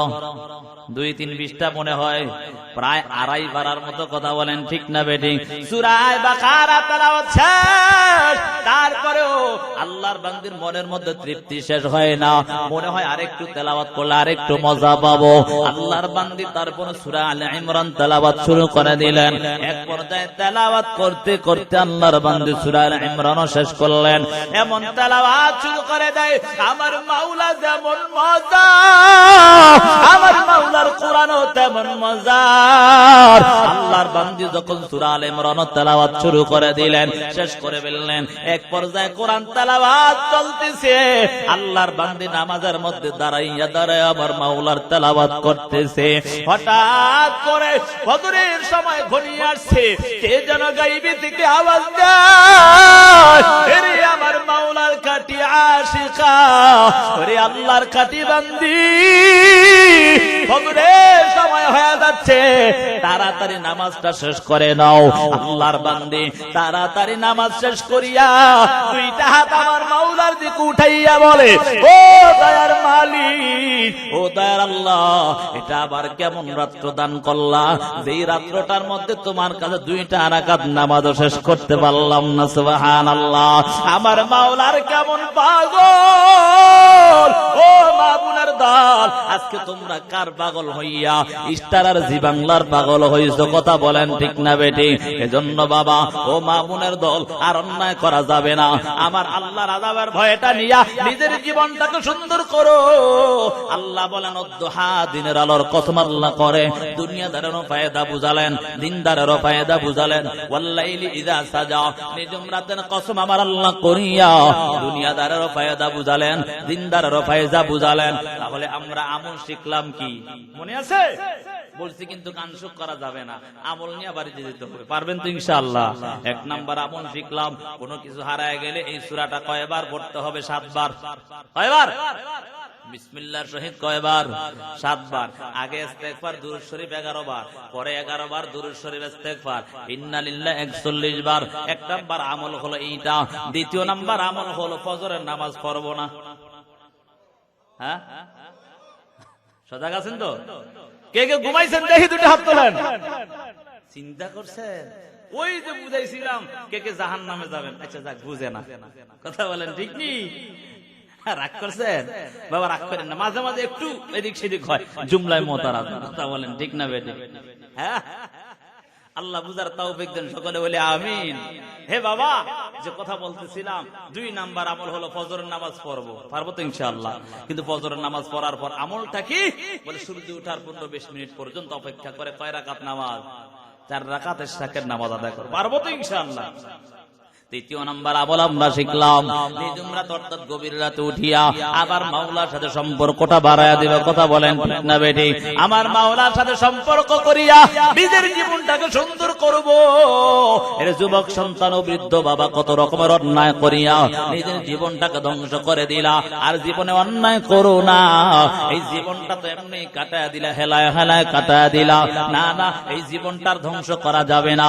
আমার মাওলা এমন একজন রব, আমার মালিক এমন একজন আল্লাহ, আমার মাওলা এত দয়া করে, মায়া করে। আমি আর আপনি এত গুনাহ করলাম, এত রকমের অন্যায় করলাম রে বাবা, তারপর আমার আল্লাহ তোমার জন্য খাবার বন্ধ করে দেয় নাই, আমার আল্লাহ তোমার জন্য অক্সিজেন বন্ধ করে দেয় নাই, আমার আল্লাহ তোমার জন্য চন্দ্রের আলো বন্ধ করে দেয় নাই, আমার আল্লাহ তোমার জন্য সূর্যের আলো বন্ধ করে দেয় নাই। আমার রব এমন একজন মালিক, তুমি যত রকমের অন্যায় করো, তারপরও আমার আল্লাহ তোমার জন্য আগের মতো সূর্যটাই ঠিক রাখছে, আমার আল্লাহ আগের মতোই তোমার জন্য চন্দ্রটা ঠিক রাখলো, আমার আল্লাহ আগের মতো তোমার জন্য অক্সিজেনটা চালুই রাখলো। যদি বান্দা দুনিয়ার মালিকের কাজ না করো, মালিক তোমাকে বেতন দেয় না। কথা বলেন, ঠিক না বেটি? আমার রব এমন একজন রব, আমার মালিক এমন একজন আল্লাহ, যে আল্লাহর এত রকমের অন্যায় করার পর আল্লাহ তোমার জন্য আগের মতো সবকিছু রাখছেন। তবে বান্দা, যখন তুমি অন্যায় করো, আল্লাহ কোরআনের মধ্যে বলেন, ইয়া আইয়ুহাল ইনসান মা গররাকা বিরাব্বিকাল কারীম, এরে মানুষের দল, তোদেরকে তোদের রবের প্রতি কোন জিনিস ধোঁকায় পালায়া দিল? আমার রব এত সুন্দর করিয়া তোমাকে জিসিমটা দান করেছেন। আমার আল্লাহ পারতেন তোমার একটা হাতকে পুঙ্গ বানায়া দিতে, আমার আল্লাহ কিন্তু পারতেন তোমার একটা বাকে পুঙ্গ বানায়া দিতে, আমার আল্লাহ কিন্তু পারতেন তোমার দুইটা চোখকে অন্ধ বানায়া দিতে। আল্লাহ না না, এত সুন্দর জিসিমটা দান করলেন, এত সুন্দর চক্ষুগুলো আল্লাহ দান করলেন। এই চক্ষু দ্বারা তুমি আর নিয়ামত দেখা যায়, তারপরও কেমন করে বান্দা আমার মাওলার নাফরমানি করো। এই জন্য সাবধান হয়ে যাও। আল্লাহ বলেন নিঝুম রাতের কসম কইরা বান্দাকে সময়টার মূল্য বুঝালেন। এই সময়টা আমার মাওলার সাথে সম্পর্ক গভীর করো, তোমার দুনিয়া তো দাম হয়ে যাবে, আখিরাতেও তোমার দাম বেড়ে যাবে। পারবেন তো ইনশাআল্লাহ? এই সময়টার মূল্য দিতে পারবেন তো? বলে হুজুর ফজরের নামাজ পড়তেই কষ্ট, আবার গভীর রাতে উঠবো। হ্যাঁ, আল্লাহ আমল করার তৌফিক দেন, সকলে বলে আমিন। তাহলে আমরা সবকিছু জানলাম, এই সূরাটা আল্লাহ কেন নাযিল করলেন সেটা এখনো জানলাম না। কথা বলেন ঠিক না বেঠি? জানার দরকার আছে না নাই? হ্যাঁ, মায়ার নবী কেমন নবী জানো? ইসলামের সূচনা লগ্নে মায়ার নবী যখন কালেমার দাওয়াত দিতে লাগলেন, বেঈমান বেদিনরা মায়ার নবীর উপর নির্যাতন শুরু করে দিলেন। আমার মায়ার নবীর উপর এত নির্যাতন, ওই বেঈমান আবু জাহেল, আবু লাহাব, উতবা সাহেবা আমার মায়ার নবীর বিরুদ্ধে মিথ্যা তহমত দিতে লাগলেন। আল্লাহর নবী যখন কালেমার দাওয়াত দেয়, ওই বেঈমানরা কেমন যেন মায়ার নবীর বিরুদ্ধাচরণ শুরু করে দিলেন। অথচ আমার নবীকে তারা সবসময় আল আমিন বলে জানতেন। কথা বলেন ঠিক নেই? এমন আল আমিন বলে জানতেন মায়ার নবী শেষ পর্যন্ত মক্কার জমিন ছেড়ে হিজরত করে যখন মদিনায় যাবেন, আমার মায়ার নবীর কাছে ওই সময়ও বেঈমানদের আমানত ছিল। কথা বলেন ঠিক না বেঠিক? হ্যাঁ, আবু জাহেল, উতবা সাহেবা, আবু লাহাব সবাই কিন্তু জানে নবীর হক। কথা বলেন ঠিক নি? ওই যে জানেন তো আপনারা, ফেরাউন নাই, হে খোদা দাবি করে, হে কিন্তু জানে একজন আল্লাহ আছে। কথা বলেন ঠিক? একদিন হঠাৎ করে কয়েকদিন বৃষ্টি হয় না, জমিন আদি সব ফসলাদি নষ্ট হয়ে যাচ্ছে। এবার মুসার ফেরাউনের তার কথা অনুযায়ী তার বান্দারা বলে, এই আমাদের খোদা, আপনি যে খোদা দাবি করেন, আজকে কয়েকদিন যাবত বৃষ্টি হয় না, আপনি বৃষ্টি দেন তাড়াতাড়ি। এবার তার খোদা ফেরাউন বলে ঠিক আছে, আগামীকালকে তোমাদের বৃষ্টি আসবে। সবাই চলে গেছে। ওই ফেরাউন পাহাড়ের অঞ্চলে, পাহাড়ে গিয়া চুরাই গিয়া বলে, আল্লাহ আমি জানি আপনি বলেন। সময়ের কসম করেছেন, অর্থাৎ দিনের আলোর কসম আল্লাহ করেছেন। ওয়াল্লাইলি ইযা সাজা, আল্লাহ রাব্বুল আলামিন নিঝুম রাতের কসম আল্লাহ করেছেন। এখানে আল্লাহ তাআলা দুইটা সময়ের মূল্য বুঝালেন। বলে বান্দা শোনো, দুইটা সময়ের মূল্য বুঝাই আল্লাহ বুঝাতে চায় বান্দা এই সময়টাকে মূল্য দিয়ে আমরা নিজেরাও যেন দামি হতে পারি। তাহলে আমরা বুঝলাম আল্লাহ রাব্বুল আলামিন সূরা দোহার মধ্যে দুইটা শপথ করলেন। আমরা জানতে পারলাম এই সূরার মধ্যে আয়াত কয়টা, রুকু কয়টা, শব্দ কয়টা, অক্ষর কয়টা। আরে বাবা, এই সূরার মধ্যে আমল কি সেটাও আমরা জানতে পারলাম। এই সূরার সাথে আগের সূরার সাথে সম্পর্কটা কি সেটাও আমরা জানতে পারলাম। আরে বাবা, এই সূরাটা আমার আল্লাহ কেন নাজিল করলেন সেটা এখনো জানতে পারলাম না। এ যুবক সন্তান ও বৃদ্ধ বাবা, আমি যেই কথাটা আপনাদেরকে বুঝাতে চাইছিলাম, আমার মায়ার নবী ইসলামের সূচনা লগ্ন থেকে যখন কালেমার দাওয়াত দিতেন, ওই সময় গোপনে গোপনে কালেমার দাওয়াত দিতেন। প্রকাশ্যে কালেমার দাওয়াত দিতেন না, পারতেন না। কেন? মুসলমানের সংখ্যা ছিল কম। কথা বলেন ঠিক নেই? বেদিন বেঈমানরা মুসলমানদের উপর নির্যাতন এমন পরিমাণে করতেন যে মুসলমান মানুষের সামনে দাঁড়ায় কথা বলা দুষ্কর ছিল। আল্লাহর নবী সরকার দো আলম ওই সময় গোপনে গোপনে দাওয়াত দিতেন কালেমা। মায়ার নবী সরকার দো আলম গোপনে গোপনে কালেমার দাওয়াত দিতে লাগলেন। আবু জাহেল, আবু লাহাব, উতবা সাহেবা মায়ার নবীর বিরুদ্ধাচরণ শুরু করে দিলেন, যারা মায়ার নবীকে সব সময় আল আমিন বলে জানতেন। ওই যে আমি বলছিলাম, ফেরাউন নিজে জানতো আমার রব একজন আছে। কথা বলেন ঠিক নেই? আবু জাহেল, আবু লাহাব, উতবা সাহেবা তারাও জানতো আমার নবী যে শেষ নবী। কথা বলেন ঠিক না বেঠিক? আর বর্তমান জমানে কাদিয়ানী নামক কাফেরের দলেরা তারা বলে যে আমার নবী নাকি শেষ নবী না। কথা বলেন ঠিক নেই? এই বাংলার জমিনে আমরা মুসলমান যতদিন থাকবে এই কাদিয়ানীদেরকে কখনো বাংলার জমিনে মাথা উঁচু করে দাঁড়াতে দেওয়া যাবে না।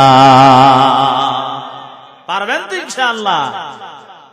আল্লাহ কবুল করেন, সকলে বলে আমিন। এরে যুবক সন্তান ও বৃদ্ধ বাবা ও পর্দার আম্মা জানেরা, যেই কথা আমি বলতে চাইলাম, আল্লাহ রাব্বুল আলামিনের নবী সরকার দু আলম যখন কালেমার দাওয়াত দেয়, আবু জাহেল, আবু লাহাব, উতবা সাহেব মায়ার নবীর বিরুদ্ধাচরণ শুরু করে দিলেন। এমন বিরুদ্ধাচরণ, মায়ার নবীর বিরুদ্ধে মিথ্যা তহমত দিতে লাগলেন। আল্লাহ নবীকে কত রকমের অপবাদ দিয়া দিয়া নবীকে দমানোর চেষ্টা করলেন। আল্লাহ নবী এমন ভাবে সরকার দু আলম সিজদার মধ্যে পড়িয়া আমার মাওলার কাছে কান্না করে, ও দয়ার মালিক, ও দয়ার আল্লাহ, আপনি আমাকে আপনার কালেমার দাওয়াত দেওয়ার জন্য দুনিয়ার জমিনে পাঠালেন। ও আল্লাহ, কিন্তু বেঈমান বেদিনদের জ্বালার কারণে আমি আপনার কালেমার দাওয়াত দিতে পারি নাই। ও দয়ার মালিক, আপনি আমাকে কালেমার দাওয়াত দেওয়ার ব্যবস্থা করে দেন। আল্লাহ তাআলা বলেন, ও নবী, আপনি দায়িত্ব, আপনার দায়িত্ব হলো কালেমার দাওয়াত মানুষের কাছে দেওয়া, আর আমি আল্লাহর কাজ হলো আপনার দাওয়াতটা মানুষের কর্ণকৌহরে পৌঁছায় দেওয়া। মায়ার নবী কালেমার দাওয়াত দিতে লাগলেন। মায়ার নবী বড় হিকমতওয়ালা নবী, বড় কৌশলওয়ালা নবী ছিলেন মায়ার নবী। এরে বাবা, আমি আপনাদের কাছে একটা কথা বললে বুঝতে পারবেন। আপনারা এখানে অনেক মানুষ আসছেন মাহফিলের কারণে, ঠিক না? সবাইকে আমি একবার যদি একটা কথা বলি, সবাই আমার একটা কথাই বুঝে যান। যদি এই মাহফিল না হইতো আর আমাকে যদি দাওয়াত দিয়ে আনতো প্রত্যেকের ঘরে ঘরে গিয়া গিয়ে এই কথাগুলো বলতে, তাহলে বছরকে বছর শেষ হয়ে যাবে, তারপর একটা কথা শুনে শেষ করতে পারবো না, ঠিক নেই? বুঝলেন কথা? এই মাহফিল দিয়েছে, পিসা হুজুর কথা বলছে, এক কথা সবাই বুঝা ফেলছে, ঠিক না? এখন যদি এমন হইতো সবাই ঘরে ঘরে গিয়া হুজুরে বলতো, তাহলে পারা যাইত? সম্ভব হইতো? মায়ার নবী বড় হিকমতওয়ালা নবী, কথা বলেন ঠিক না বেটি? আল্লাহ নবী সরকার দু আলম ওই যখন ইসলামের সূচনা লগ্ন থেকে ওই সময় মুসলমানের সংখ্যা ছিল কম, বেদিন বেঈমান ছিল বেশি। আল্লাহর নবী চিন্তা করলেন, ওই সময় মক্কার জমিন একটা বাণিজ্য মেলা হইতো। কি হইতো? জোরে বলেন। তাফসীর থেকে কিন্তু বলতেছি, কি হইতো? বাণিজ্য মেলা হইতো। মেলার মধ্যে মানুষ কম যায় না বেশি যায়? ধরে বলে না, কম যায় না বেশি যায়? অল্প সময় শেষ করে দেবে এখন ইনশাআল্লাহ। এখন আর আলোচনা করলাম না, কারণ হুজুর বইলা গেছে, এজন্য একটু আলোচনা করছে। কারণ হুজুরের পরে কি আলোচনা হয়? আবার কথা বলে হয়, বরকত দিয়া গেছে, এজন্য একটু বরকত নেওয়ার জন্য বসছি। কথা বলেন ঠিক না? অল্প একটু সময় থাকবেন তো ইনশাআল্লাহ। আল্লাহ কবুল করেন, সকলে বলে আমিন। মক্কার জমিনের মধ্যে বাণিজ্য মেলা হইতো। ওই মেলার মধ্যে মানুষ কম হয় না বেশি হয়? আমাদের দেশে দেখবেন, আপনাদের এলাকায় মাহফিল হয়, মাহফিলের আশেপাশে দোকানপাট আসেনি, দেখবেন দোকানপাটে মাহফিলের চেয়ে বেশি মানুষ হয়। কথা বলেন ঠিক নি? হ্যাঁ, এটা মানুষের আদত অভ্যাস হয়ে গেছে। গতকালকে এক মাহফিল গেছি কুমিল্লা বুড়িচন, ওরে বাপ রে বাপ, মনে হয় মাহফিলের চেয়ে দোকানপাটে মানুষ বেশি। মানে দোকানপাট পার হয়ে তারপরে মাহফিলে যেতে হয়। চিন্তা করি, হায় হায়, এই মানুষগুলো যদি মাহফিলে যাইতো তা মনে হয় কাজ হয়েছে। মক্কার জমিনের মধ্যে বাণিজ্য মেলা হবে। ওই বাণিজ্য মেলার মধ্যে সবাই যখন আসবে, মায়ার নবী বড় হিকমতওয়ালা নবী, নবী চিন্তা করলেন, আমার নবী যখন ওই বাণিজ্য মেলার মধ্যে গিয়া একটাবার যদি দাওয়াত দেয়, তখন অনেক মানুষ থাকবে, সব মানুষ মিলিয়ে একবার কালেমার দাওয়াত শোনার সাথে সাথে সবাই কালেমা পড়ে মুসলমান হবে। সুবহানাল্লাহ। আমার মায়ার নবী এমন একজন নবী, যেই নবীর চেহারা দেখিয়া বেঈমানরা মুসলমান হয়ে যায়। কথা বলেন ঠিক না বেঠি? আমার নবী এমন একজন নবী, যেই নবীর চেহারা দেখিয়া ক্ষুধা নিবারণ হয়। এর যুবক সন্তান ও বৃদ্ধ বাবা ও পর্দার আম্মা জানেরা, আমার মায়ার নবী এমন একজন নবী, যেই নবীর চেহারা দেখিয়া দেখিয়া ওই বেঈমানরা পর্যন্ত অন্তর শীতল করে। কথা বলেন ঠিক না বেঠি? আল্লাহ নবী চিন্তা করলেন, ওই মক্কার জমিনে বাণিজ্য মেলার মধ্যে সবাই যখন আসবে, ওই অবস্থার মধ্যে আল্লাহর নবী গিয়া কালেমার দাওয়াত দিবে। কিন্তু যুবক সন্তান ও বেঈমান মুশরিকরা আমার মায়ার নবীর বিরুদ্ধাচরণ শুরু করে দিলেন। বেঈমানরা চিন্তা করলেন এইভাবে যদি কয়েকদিন চালানো যায়, যদি আমরা মুহাম্মদের বিরোধিতা করি তারপরে মুহাম্মদকে দমানো যাবে না, কারণ আব্দুল্লাহর বেটা মুহাম্মদ এমন একজন মানুষ তার চেহারাটা দেখিয়া বেঈমানরা এমনি মুসলমান হয়ে যায়। আল্লাহর নবীকে প্রতিবাদ করার জন্য, প্রতিহত করার জন্য বেঈমানরা বহু ধরনের চক্রান্ত শুরু করে দিলেন। আল্লাহর নবী যখন কালেমার দাওয়াত দিবেন এই চিন্তাটা যখন মাথার মধ্যে নিয়ে নিয়ে ঘুরতেছেন, ওই বেঈমানরা চিন্তা করলেন যখন বাণিজ্য মেলা হবে তখন মক্কার প্রত্যেকটা অলিতে গলিতে লোক বসায় দিবে। তাদের চক্রান্ত শুরু করছে, নবীর বিরুদ্ধে লোক বসায় দিবে কোথায়? প্রত্যেকটা অলিতে গলিতে, প্রত্যেকটা অলিতে গলিতে লোক বসায় দিবে। কি কেন বসাবে? বলে তার কারণ হলো সবারকে একটাই সংবাদ দেওয়া হবে, তোমরা আব্দুল্লাহর বেটা মুহাম্মাদের কাছে যাবা না। কেন যাবা না? বলে আব্দুল্লাহর বেটা মুহাম্মদ পাগল হয়েছে। নাউজুবিল্লাহ, জোরে কয় না নাউজুবিল্লাহ, জোরে বলেন নাউজুবিল্লাহ। বেঈমান মুশরিকরা আবু জাহেল, উতবা, সাইবা, আবু লাহাব বলে আমার মায়ার নবী নাকি বড় পাগল। ওই বেঈমান মুশরিকরা আমার মায়ার নবীর বিরুদ্ধাচরণ শুরু করে দিলেন। সবাই মিলিয়া মায়ার নবীর বিরুদ্ধ করিয়া তারা সকলে মিলিয়া মক্কার প্রত্যেকটা অলিগলিতে লোক বসায়া দেয়। যখন বাণিজ্য মেলার সময় হয় ওই সময় মিলিয়া যখন সব লোকেরা আগে আমার মায়ার নবীর চেহারা দেখতে যায়, ওই সময় বেদিনরা ডাক দিয়া বলে এরে মানুষের দল কোথায় যাও?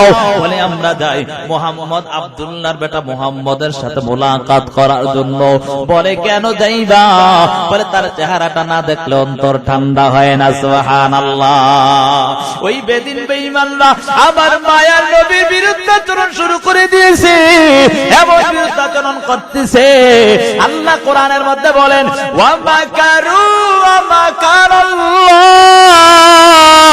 ওয়া মাকারু ওয়া মাকারাল্লাহ ওয়াল্লাহু খায়রুল মাকিরিন।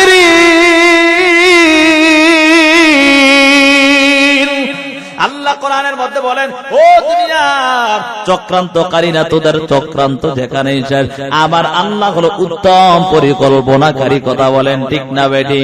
এর যুবক সন্তান ও বেঈমান মুশরিকরা আমার নবীর বিরুদ্ধাচরণ শুরু করিয়া মক্কার প্রত্যেকটা অলিগলিতে লোক বসায়া দিল। আব্দুল্লাহর বেটা মুহাম্মদ পাগল, তার কাছে কেউ যাবে না, তার কাছে যাওয়া যাবে না।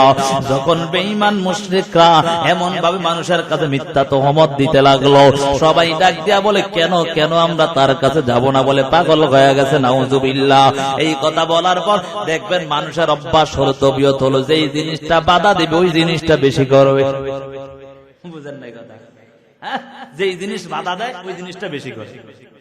এবার মানুষ বলে পাগল হয়েছে, না পাগল হয়েছে। বলে কেমনে পাগল হইলো? এত সুন্দর চেহারা দেখলাম অন্তর ঠান্ডা হয়, পাগল হয়ে গেছে মানে? ঠিক আছে পাগল না, শুধু বড় পাগল। নাউজুবিল্লাহ। এবার সবাই কয় ঠিক আছে বড় পাগল যেহেতু একটু দেখে আসি। সুবহানাল্লাহ। এক এক করে সবাই দেখতে যায়, সবাই কালেমা পড়ে মুসলমান হয়। আবু লাহাব, উতবা, সাইবা ডাক দিয়া বলে আরে আবু জাহেল, ও আমাদের সরদার, এমন চক্রান্ত করেছে যে চক্রান্ত কিছুই হলো না। এমন যদি আর কয়েকদিন চলে তাহলে মনে হয় মক্কার জমিনে সবাই মুসলমান হয়ে যাবে। সুবহানাল্লাহ। চোরের মনে পুলিশ পুলিশ, ঠিক নেই? চোরাই চুরি করে চিন্তা করে আরে কোন দিক দিয়ে ধরে।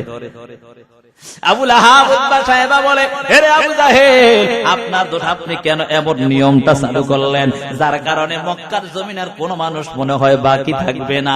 আগে তো মাত্র কয়েকজন মুসলমান হয়েছে, এখন দেখি দলে দলে লোক ঢুকে আর মুহাম্মদের ধর্ম গ্রহণ করে। সুবহানাল্লাহ। এবার আবু জাহেল বলে না না, এখন কার দোষ এটা দেখার সময় নাই, কিভাবে আব্দুল্লাহর বেটা মুহাম্মদকে বন্ধ করা যায় সেই ব্যবস্থা করে নাও। একজন, দুইজন, তিনজন মিলিয়া সবাই পরামর্শ শুরু করে দিলেন। সবাই মিলিয়া এক একজন এক একটা রকমের পরামর্শ দেয়। হঠাৎ করে একজন ডাক দিয়া বলে তাওরাত কিতাবের পণ্ডিত হলো মদিনার জমিনে, তার কাছে যাব, তার কাছে গিয়ে আমাদের হালতটা বর্ণনা করো। আমার মায়ার নবী এমন একজন নবী জানো, যেই নবীর ইতিহাস, যেই নবীর কথা প্রত্যেকটা ধর্মের কিতাবের মধ্যে লেখা আছে। কথা বলেন ঠিক না বেঠিক? যার কারণে বড় বড় বেঈমানের দল আমার মায়ার নবীর জীবনী পরে পরে মুসলমান হয়ে যায়। কথা বলেন ঠিক না বেঠিক? আল্লাহ নবীর বিরুদ্ধাচরণ করার জন্য ওই মদিনার জমিনে তাওরাতের পণ্ডিতের কাছে দৌড়ায়। তাওরাতের পণ্ডিতের কাছে গিয়া বলে, হে তাওরাতের পণ্ডিত মহাদয় শোনো, আমাদের এলাকা মক্কার জমিন, ওই মক্কার জমিনে একজন লোক আসছে, আব্দুল্লাহর বেটা মোহাম্মদ, আমাদের ওই ভাতিজা, কিন্তু সে এমন একটা লোক, সে দাবি করে সে নাকি শেষ নবী এবং সে এক আল্লাহর দাওয়াত দেয়, আমাদের কালেমার বিরুদ্ধে কথা বলে, আমাদের খোদাদের বিরুদ্ধে কথা বলে। তারা তো এমন নির্বোধ, এমন নির্বোধ, নিজে বানাইয়া নিজে লাঠি দিয়া দুই রাখো, এইটাই বলে এদের খোদা। কথা গায় না, এমন নির্বোধ, ঠিক না? বন্ধু, এর মতো নির্বোধ জ্ঞানহীন লোক আছে, নিজে বানাইয়া লাঠি একটা হইরা দিয়া কই আমার খোদা। কথা কয় না, চিনি খোদা তো সেই হয় যে আমাকে আপনাকে বানায়। কথা কয়, বুঝেন নাই কথা? খোদা তো সে হয় যে আমাকে আপনাকে বানায়। কথা বলেন ঠিক না ঠিক? খোদা সে নয়, আমি আপনি যাকে বানাই সে খোদা হতে পারে না। কথা বলেন ঠিক নি? ওই বেঈমান মুশরিকরা বলে, ওরে তাওরাতের পণ্ডিত, আমাদের মক্কার জমিনে আব্দুল্লাহর বেটা মুহাম্মদ, সে দাবি করে সে নাকি একজন একমাত্র শেষ নবী, সে এক আল্লাহর কালেমার দাওয়াত দেয়। এবার তাওরাতের পণ্ডিত বুঝিয়াই ফেলেছে। তাওরাতের পণ্ডিত বলে, রে লোক সকল শোনো, তোমরা যেহেতু আমার কাছে আসছো, তবে আমার কাছ থেকে কিছু শিক্ষা নিয়ে দাও। এই কিছু কিছু জিনিস যদি তোমরা বুঝতে পারো তাহলে বুঝবে আসলেই সে নবী। সুবহানাল্লাহ, জোরে বলেন না সুবহানাল্লাহ। আচ্ছা, ঘটনা কি? আপনারা রাগ করছেন নাকি? রাগ কথা বলেন না কেন? আমি তো দুনিয়াত বহু মাহফিল করছি বাবা, বয়স কম, 7-8 বছর বয়স মাহফিলের, কিন্তু এমন আমলেও মতো দেখি নাই। কথা কইবেন, একটু কথা বলবেন তো। বাবা রাগ করছে? রাগ করে না, আল্লাহর জন্য একটু সময় কথা বলতে পারবেন না বাবা? আল্লাহ কবুল করুন, অল্প সময় এখনো শেষ করে দিবে। আল্লাহ কবুল করে, সকলে বলে আমিন। একটা সিস্টেম আছে তো শেষ করার, কথা বলেন ঠিক নেই? একটা পর্যায়ে নিয়ে শেষ করতে হবে। এমন আলোচনা করছি, ওমর আগে ছিল কাফের বেঈমান, শেষেই না মুসলমান হয়েছে। কথা বলেন ঠিক নেই? এখন আমি বললাম ওমর আসছে নবীর গর্দান নেওয়ার জন্য, এই বয়ান শুনে বাইরে গিয়েছেন, হুজুর এমন বয়ান করছে ওমর নাকি নবীর গর্দান নিতে হয়েছে। বুঝলেন কথা? আসলে আমি ওয়াজ করছি কি, ওই অর্ধেক ওয়াজ শুনে গেছে, এই জন্য হালাত হয়েছে। তো এমন হইতেও তো পারে আজকের বয়ানে। কথা বলেন ঠিক না বেঠিক? এজন্য একটা সিস্টেম, একটা পর্যায়ে নিতে হবে। কথা বলেন ঠিক না? আল্লাহ কবুল করুন। কে কে নামাজ পড়েন দুটো হাত তোলে, আল্লাহকে দেখান। দেখেন তো এবার কে হাত তোলে না? এই সময় এ দেখেন কে হাত তোলে না। এই যুবক হাত তোলো না কে? এই যা হাত তোলেন, হাত তোলেন। মাইকেল হাত তোলেন আমার ভাই, হ্যাঁ হাত তোলো, ভালো করে হাত তোলো, সবাই হাত তোলো। আল্লাহ কবুল করুন, সকলে বলে আমিন। এইবার নামাজ না পড়লে আপনার দোষ, আমার দোষ না। আল্লাহ কবুল করেন, সকলে বলে আমিন। আরেকটু নাকি বেঈমান মুশরিকরা এবার তাওরাতের পণ্ডিতের কাছে গিয়া বলে, হে তাওরাতের পণ্ডিত মশাই, আমাদের এলাকার মধ্যে একজন লোক আছে আব্দুল্লাহর বেটা মুহাম্মদ, সে এক কালেমার দাওয়াত দেয় এবং সে শেষ নবী সেটাও বলতে চায়। এই কথা বলার পর তাওরাতের পণ্ডিত বুঝিয়া বলে, আমি তোমাদেরকে 3টা প্রশ্ন দেই, এই 3টা প্রশ্ন যদি তোমরা তাকে প্রশ্ন করতে পারো, আর যদি সে প্রশ্নের জবাব দিতে পারে তাহলে মনে করবা সে নবী, যদি প্রশ্নের জবাব দিতে না পারে তাহলে মনে করবা সে নবী না। বুঝেন তো কথা?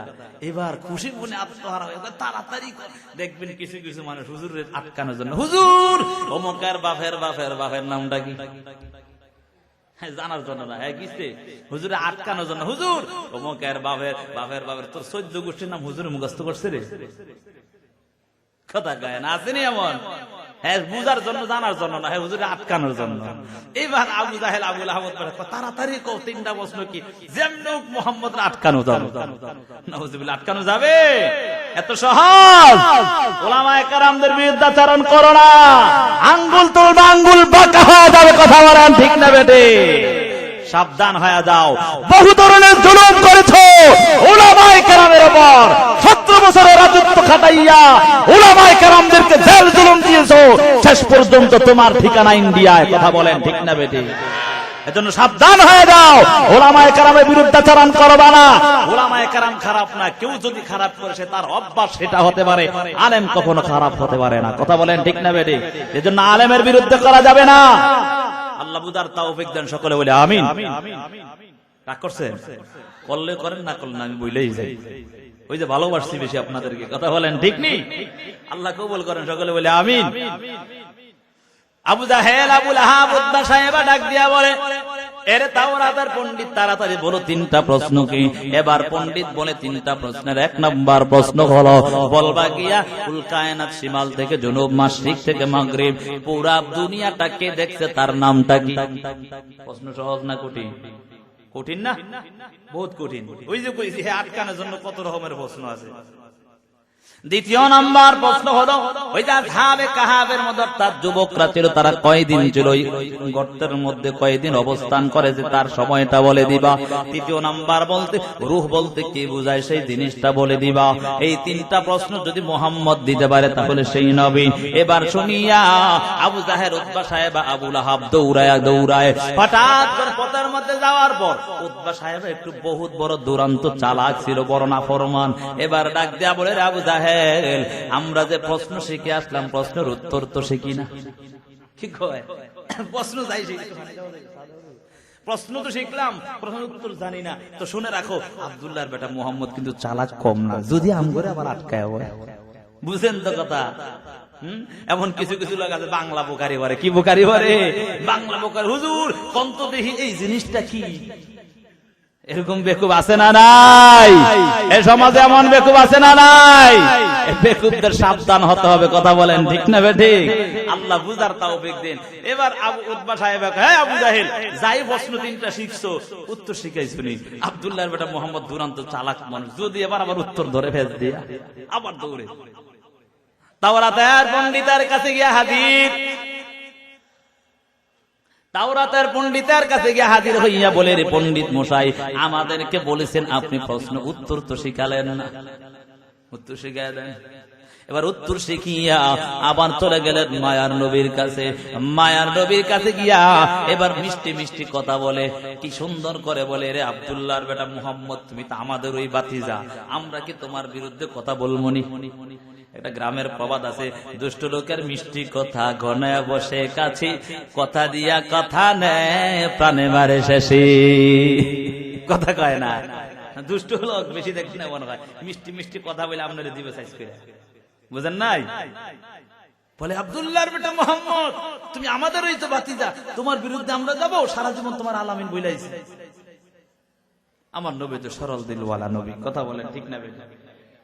মায়ার নবী খুশি মনে আনন্দ আত্মহারা হইয়া চাচা আসলেন, চাচাকে আদর আপ্যায়ন করলেন।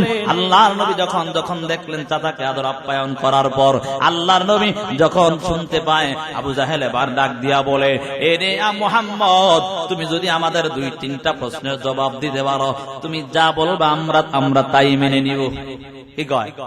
তুমি যদি তিনটা প্রশ্নের জবাব দিতে পারো, তাহলে তুমি যা বলবা আমরা তাই মেনে নিব। আসলে কি তা? হ্যাঁ, কাতামাল্লাহু আলা কুলুবিহিম ওয়া আলা সামিহিম, তাকর সহ অন্তর সব জায়গা কানের মধ্যে কি মেরা দিছে? মোহর মেরা দিছে। কথা বলে ঠিক নি? মাইয়াদিল্লাহু ফাহুয়াল মুহতাদ ওয়া মাইয়ুদলিল ফালান তাজিদা লাহু ওয়ালিয়াম মুরশিদা। আল্লাহ যাকে হেদায়েত দিবে সে কেউ তাকে পথভ্রষ্ট করতে পারবে, আর আল্লাহ যদি হেদায়েত না দেয় তাকে পথ প্রদর্শক দেখানেওয়ালা কাউকে পাবে? এরে যুবক সন্তান, ওই বেঈমান বেদিন আবু জাহেল, আবু লাহাব, উতবা সাহেবা বলে, এরে আব্দুল্লাহর বেটা মুহাম্মদ, যদি তুমি আমাদের তিনটা প্রশ্নের জবাব দিতে পারো, তাহলে আমরা তোমার ধর্ম গ্রহণ করব। আসলে কি তা? ওই আবু জাহেল একদিন মায়ার নবীকে ডাক দিয়া বলে, এরে আব্দুল্লাহর বেটা মুহাম্মদ, বহু রকমের চালাকি না আমাদের সাথে করলি, দেখি আজকে তুই ওই যে চন্দ্রটাকে দুই খণ্ড করতে পারো রে। আল্লাহর নবী আল্লাহর আদেশ পাইয়া যখন চন্দ্রটাকে ইশারা করলেন, দুই খণ্ড হয়ে গেল। এবার আবু জাহেল ডাক দিয়া বলে, রে আব্দুল্লাহর বেটা মুহাম্মদ, আমরা বুঝতে পারি নাই, মনে হয় এতদিন জানতাম তোর জাদু জমিনে চলে, এখন দেখি আসমানেও চলে। নাউজুবিল্লাহ। এমন আবু জাহেল মার্কা লোক আছে না নাই? কথা কয় না, আছে না নাই? এরে যুবক সন্তান, ও বৃদ্ধ বাবা, ও পর্দার আড়াল আম্মা জানেরা, আল্লাহর নবীকে ডাক দেয়া বলে, ওরে মুহাম্মদ, যদি তুমি বলতে পারো যে আমাদের তিনটা প্রশ্নের জবাব দিতে পারো, তাহলে আমরা মুসলমান হয়ে যাব। আমার নবী সরল দিলওয়ালা নবী মনটা বড় খুশি নিয়ে এবার বলে, ও চাচা বলো এমন কি প্রশ্ন? তিনটা প্রশ্ন কি এমন প্রশ্ন? তাড়াতাড়ি বলো। কারণ আমার মায়ার নবী শুধু একটাই চিন্তা, উম্মতের ফিকির সারাটা জীবন। কথা বলেন ঠিক না বেঠিক? আজকে যুবক সন্তান মায়ার নবীর আদর্শ ছাড়িয়া, মায়ার নবীর মোহাব্বত ছাড়িয়া ওই বেঈমান বেদিনদের নেইমার আর মেসির ভালোবাসা নিয়ে পড়ে আছে। কথা বলেন ঠিক না বেঠিক? এরে যুবক সন্তান, তোর জন্য নেইমার কিছুই করে না। ওরে যুবক সন্তান, মেসি তোর জন্য কিছুই করে না। এরে যুবক সন্তান, তোর জন্য আমার জন্য আমার নবী সারাটা জীবন তোমার জন্য আমার জন্য কালেমার দাওয়াত দিয়া গেলেন। কত রকমের নির্যাতন না বেদিনের সহ্য করেছেন। ওরে যুবক সন্তান, তুমি মনে করেছো তুমি আজকে নেইমার মেসির ভালোবাসা নিয়া চুলটাকে ইঁদুর আর বান্দরের মতো কাটিয়া, ওই রে যুবক সন্তান আজকে তাদের পোশাক পরিয়া নিজেকে বড় হ্যান্ডসাম মনে করেছো। না না, মরার পরে তোমার হাসর কিন্তু ওই বেঈমানদের সাথে হবে। কথা বলেন ঠিক না বেঠিক? আলমার উমা আমান আহাব্বা, যার সাথে যার মুহাব্বত হাসর তার সাথে। কথা কয় না ঠিক নি? ওরে যুবক সন্তান, আজকে নবীর কলিজায় আঘাত দেওয়া যাবে না। মায়ার নবী বড় খুশি মনে আবু জাহেলকে ডাক দিয়া বলে, এরে চাচা বলো কি এমন প্রশ্ন? তিনটা প্রশ্ন একটু জানায়া দাও। আল্লাহর নবী কি এবার তিনটা প্রশ্ন করে। এক নাম্বার প্রশ্ন, শিমাল থেকে জুনুব, মাশরিক থেকে মাগরিব, অর্থাৎ কুল কায়নাতকে দেখছে, একটু জানতে যাই। দ্বিতীয় নাম্বার প্রশ্ন হলো ওই আসহাবে কাহাবের মধ্যে, অর্থাৎ ওই স্থানের মধ্যে, ওই গুহার মধ্যে দুই যুবকরা কয়দিন স্থান অর্থাৎ কয় সময় পর্যন্ত ছিল, সেই সময়টা বলে দাও। তিন নাম্বার হলো রূহ বলতে কি বুঝায়, সেই জিনিসটাও বলে দাও। এই তিনটা প্রশ্ন যদি বলতে পারো, তাহলে আমরা সবাই তোমার হাত ধরে মুসলমান হয়ে যাব। আল্লাহর নবী বলেন, ঠিক আছে চাচা, আমি আপনাদের কাছে সময় নিলাম, আমি আপনাদেরকে জানায়া দেব। এবার আল্লাহর নবী এই কথা বলার পর আবু জাহেল বলে, কখন বলবা সেটা বলো। এর তো প্রশ্ন জানার মূল উদ্দেশ্য না, এর মূল উদ্দেশ্য নবীর আটকা। বুঝেন নাই? কখন বলবা সেটা বইলা দেব। এবার নবী বলে 24 ঘন্টা সময় নিলাম। কয় ঘন্টা? মুফাসসিরিনে কেরাম এখানে একটা কথা উল্লেখ করেছেন, কেউ যদি কারো কাছ থেকে ধার নেয় টাকা পয়সা বা যেই কোনো জিনিস, যদি আজকে নিয়ে কালকে দিতেও পারে, তাহলে সে যেন তারপরেও কি করে কিছু সময় বাড়ায়া নেয়, অর্থাৎ সময় মতো দিতে পারে। আর আমগো দেশে যদি ধার দিতে পারে, যে ধার দিছে জোতা 3-4 জোড়া শেষ। কথা কয় না ঠিক নেই? আর এই কারণে গজবের কিস্তি হয়েছে। কথা কয় না? এই কারণেই সুদের কারবার শুরু হয়েছে। কথা কয় না? 10,000 দিতে হইব 5,000 লাগে। ঠিক আছে না? কিরে যুবক, ও বৃদ্ধ বাবা, আমার মা 14 গোষ্ঠী জীবনে শুনি না কিস্তি কারে কয়। তোমাকে লাগে কে? আল্লাহ বুঝার তৌফিক দেন। সকলে বলি আমিন। নবীকে বলে, হ্যাঁ মুহাম্মদ কখন বলবা সেটা বল। নবী বলে, ঠিক আছে 24 ঘন্টা সময় নিলাম। এবার 1 ঘন্টা, 2 ঘন্টা, 3 ঘন্টা চলে যায়, এরপরও কিন্তু ওহি আসে না, ওহি বন্ধ। অবস্থা খারাপ। আল্লাহ নবী এমন ভাবে কান্না শুরু করে দিলেন, 1 ঘন্টা, 2 ঘন্টা, 3 ঘন্টা করতে করতে 24 ঘন্টা পার হয়ে যায়, ওহি আসে। আমার মায়ার নবী আমার আল্লাহর কাছে কান্না শুরু করে দিলেন, ও দয়ার মালিক, ও দয়ার আল্লাহ, আপনার নবীর অবস্থা ভালো না, মুসলমানের অবস্থা তো ভালো না, সব মুসলমানরা কেমন যেন গৃহবন্দী হয়ে গেছে। আর বেঈমান আবু জাহেল, আবু লাহাব, উতবা সাহেবা তাদের দলবল মিলিয়া মায়ার নবীর বিরুদ্ধে আচরণ শুরু করে দিলেন। সবাই গিয়া বলে, রে আব্দুল্লাহ বেটা মুহাম্মদ, তাড়াতাড়ি বলো। যদি বলতে না পারে তখন মায়ার নবীর বিরুদ্ধে এমন তহমত দেয়। সবার কাছে গিয়া বলে, রে মক্কার জমিনের লোক সকল, তোরা যার ধর্ম গ্রহণ করলা, সেই যার দাওয়াত দেয় সে আল্লাহ তো তাকে ভুলে গেছে। নাউযুবিল্লাহ। কি কয়? নবীর আল্লাহ নাকি নবীরে ভুলে গেছে? আসলে কি তা? আমার নবীতে এমন নবী জানো, আমার নবী হলেন হাবিবুল্লাহ, ইব্রাহিম হলেন খলিলুল্লাহ। খলিলুল্লাহ অর্থ বন্ধু, হাবিবুল্লাহ অর্থ বন্ধু, কিন্তু এই দুই বন্ধুর মধ্যে বহু ব্যবধান। কথা বলেন ঠিক না বেঠিক?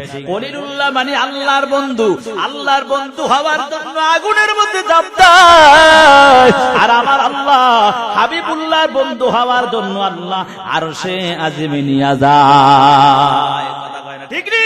আর নবী এমন একজন নবী জানো, সেই নবীকে বলে নাকি আল্লাহ ভুলে গেছে। ওই বেঈমানের দলেরা ডাক দিয়া বলে, ও দুনিয়ার লোক সকল শোনো শোনো, আব্দুল্লাহর বেটা মুহাম্মদ তোমাদেরকে যেই দাওয়াত দেয়, সেই দাওয়াত সে মিথ্যা দেয়, তার আল্লাহ তাকে ভুলে গেছে। এই কথা বলার পর মায়ার নবী তো কান্না করে। মুফাসসিরিনে কেরাম লেখেন, আল্লাহ নবী ওই সময় এত বড় বড় সিজদা দিতেন, যার কারণে কপাল মুবারক কালো কালো দাগ হয়ে যাচ্ছে। আমার মালিক ডাক দিয়া বলে, ও দয়ার মালিক, ও দয়ার আল্লাহ, আপনি কি একটু তাকায়া দেখেন না, আপনার নবীর ইজ্জত নষ্ট হয়ে যাচ্ছে, মুসলমানদের অবস্থা ভালো না। এমন ভাবে কান্না করে। ওই আবু লাহাবের স্ত্রী ছিল উম্মে জামিল। ওই উম্মে জামিল বড় দুষ্ট একজন মহিলা ছিল, আল্লাহর বান্দি। ওই বেঈমান আমার মায়ার নবীকে আবার একটু চেতানোর জন্য আমার মায়ার নবীকে ডাক দিয়া বলে, এরে আব্দুল্লাহর বেটা মুহাম্মদ, ওই যে রাত্রে বেলা তোর কাছে একটা পাগল আসতো, সে মনে হয় তোরে ভুলে গেছে। নাউজুবিল্লাহ। মাঝে মাঝে রাত্রে জিবরাইল আমিন ওহী নিয়ে আসতো। এই জিবরাইল আমিন যখন ওহী নিয়ে আসতো, বেঈমান উম্মে জামিল এই জন্য বলে, দেখবেন কাটা গায়ে লেবুর রস দিলে ধরে কি ধরে না। আল্লাহর নবী এমনিই তো মনটা ব্যথা, কথা কয় না ঠিক নি? আবার আইসা কয়, ফিরে আব্দুল্লাহর বেটা মুহাম্মদ, তোমার আল্লাহ তোমার ভুলে গেছে, ওই যে শয়তান আসতো হিরেও তোমার ভুলে গেছে। নাউজুবিল্লাহ। এমন ভাবে আরম্ভ করে দিলেন। আমার মায়ার নবী শুধু কান্না আর কান্না। মুফাসসিরিনে কেরাম লেখেন, একদিন, 2 দিন, 3 দিন নয়, 14 দিন পর্যন্ত ওহী বন্ধ ছিল। কয়দিন? 14 দিন পর্যন্ত মতান্তর ওহী বন্ধ ছিল। আল্লাহ নবী যখন 14 দিন পর্যন্ত ওহী আসে না, অবস্থাটা কেমন হয়ে গেল? 14 দিন গিয়া 15 দিনের মাথায় হঠাৎ করে জিবরাইল আমিন আসিয়া বলে, মা ওয়াদ্দাকা রাব্বুকা ওয়া মা ক্বালা ওয়ালাল আখিরাতু খায়রুল লাকা মিনাল উলা ওয়ালা সাওফা ইউতিকা রাব্বুকা ফাতারদা আলাম ইয়াজিদকা ইয়াতীমান ফাআওয়া। ও নবী, যেই বেঈমানরা বলে আপনার রব আপনাকে ভুলে গেছে, না না, আপনার রব আপনাকে পরিত্যাগ করে নাই, আপনাকে ভুলেও না। ওই বেঈমানরা আপনার উপর মিথ্যা তহমত দিয়েছে।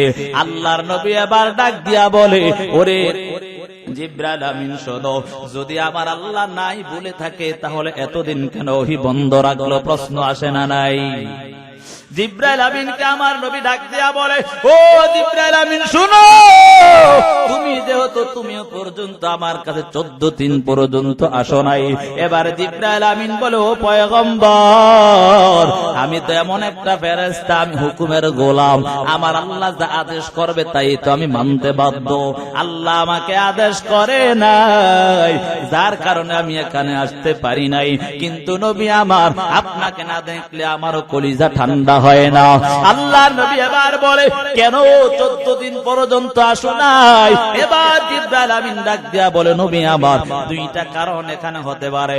1 নাম্বার কারণ, আপনি যখন আপনার ওই যে বেদিনদার প্রশ্নের জবাব দিবেন বলছেন, কিন্তু জবাব দিবেন ঠিক বলছেন, কিন্তু ইনশাআল্লাহ বলেন না।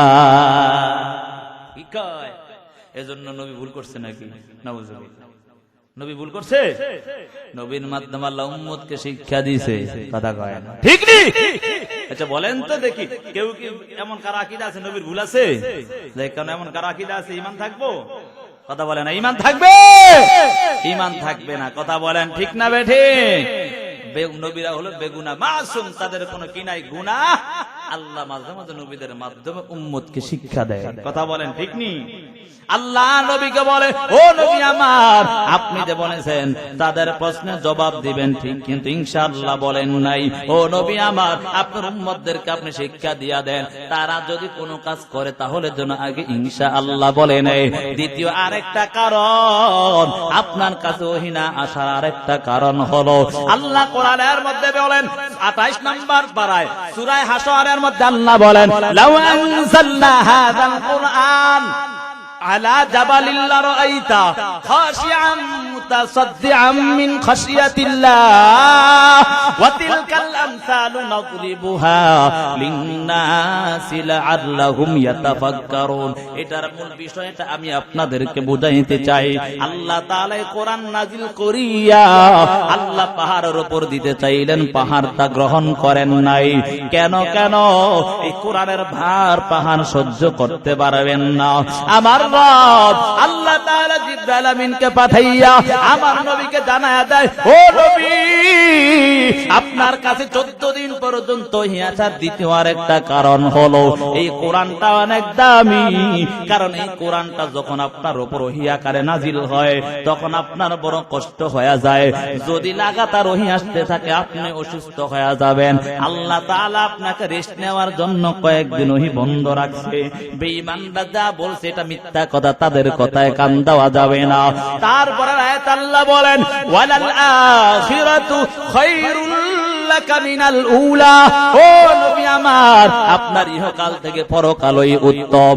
এর যুবক সন্তান, এই দুনিয়া থেকে পরকালই উত্তম। কথা বলেন ঠিক না বেঠিক? আল্লাহ তাআলা এখানে খয়ের দ্বারা মুফাসসিরে কেরাম আরেকটা কথা বুঝাইলেন। খয়ের দ্বারা হলো হাউজে কাউসারের বাণী।